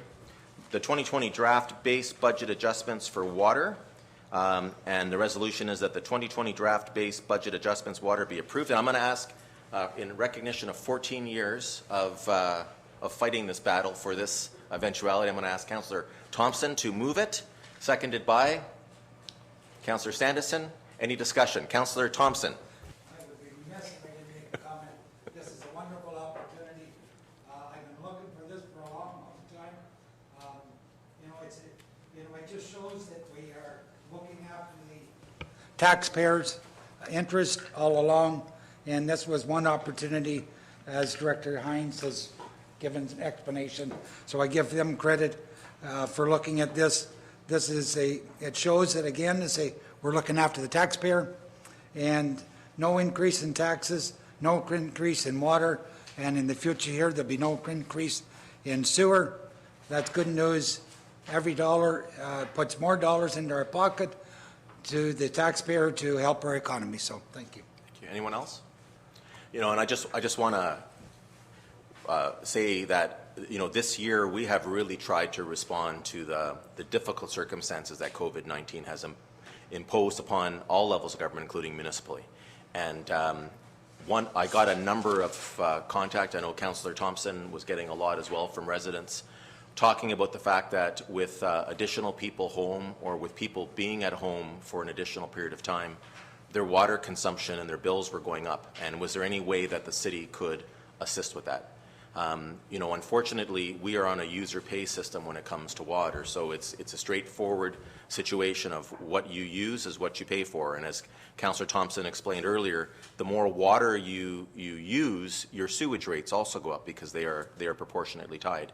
And I, you know, the money that we take in increases is to cover the increases in operating expenses, but also to fund the expansion or the improvements or the replacement of parts of our water system. So it is very rare that we're in a position where we can simply stay with current rates, and this is a big step. And I'm happy that we can do this. It's unfortunate we can't you know, reduce people's water bills, but protect them from going up at least for this next year, I think, is a recognition of the city knowing that we had to play a role. And I'm also going to be very happy to support this.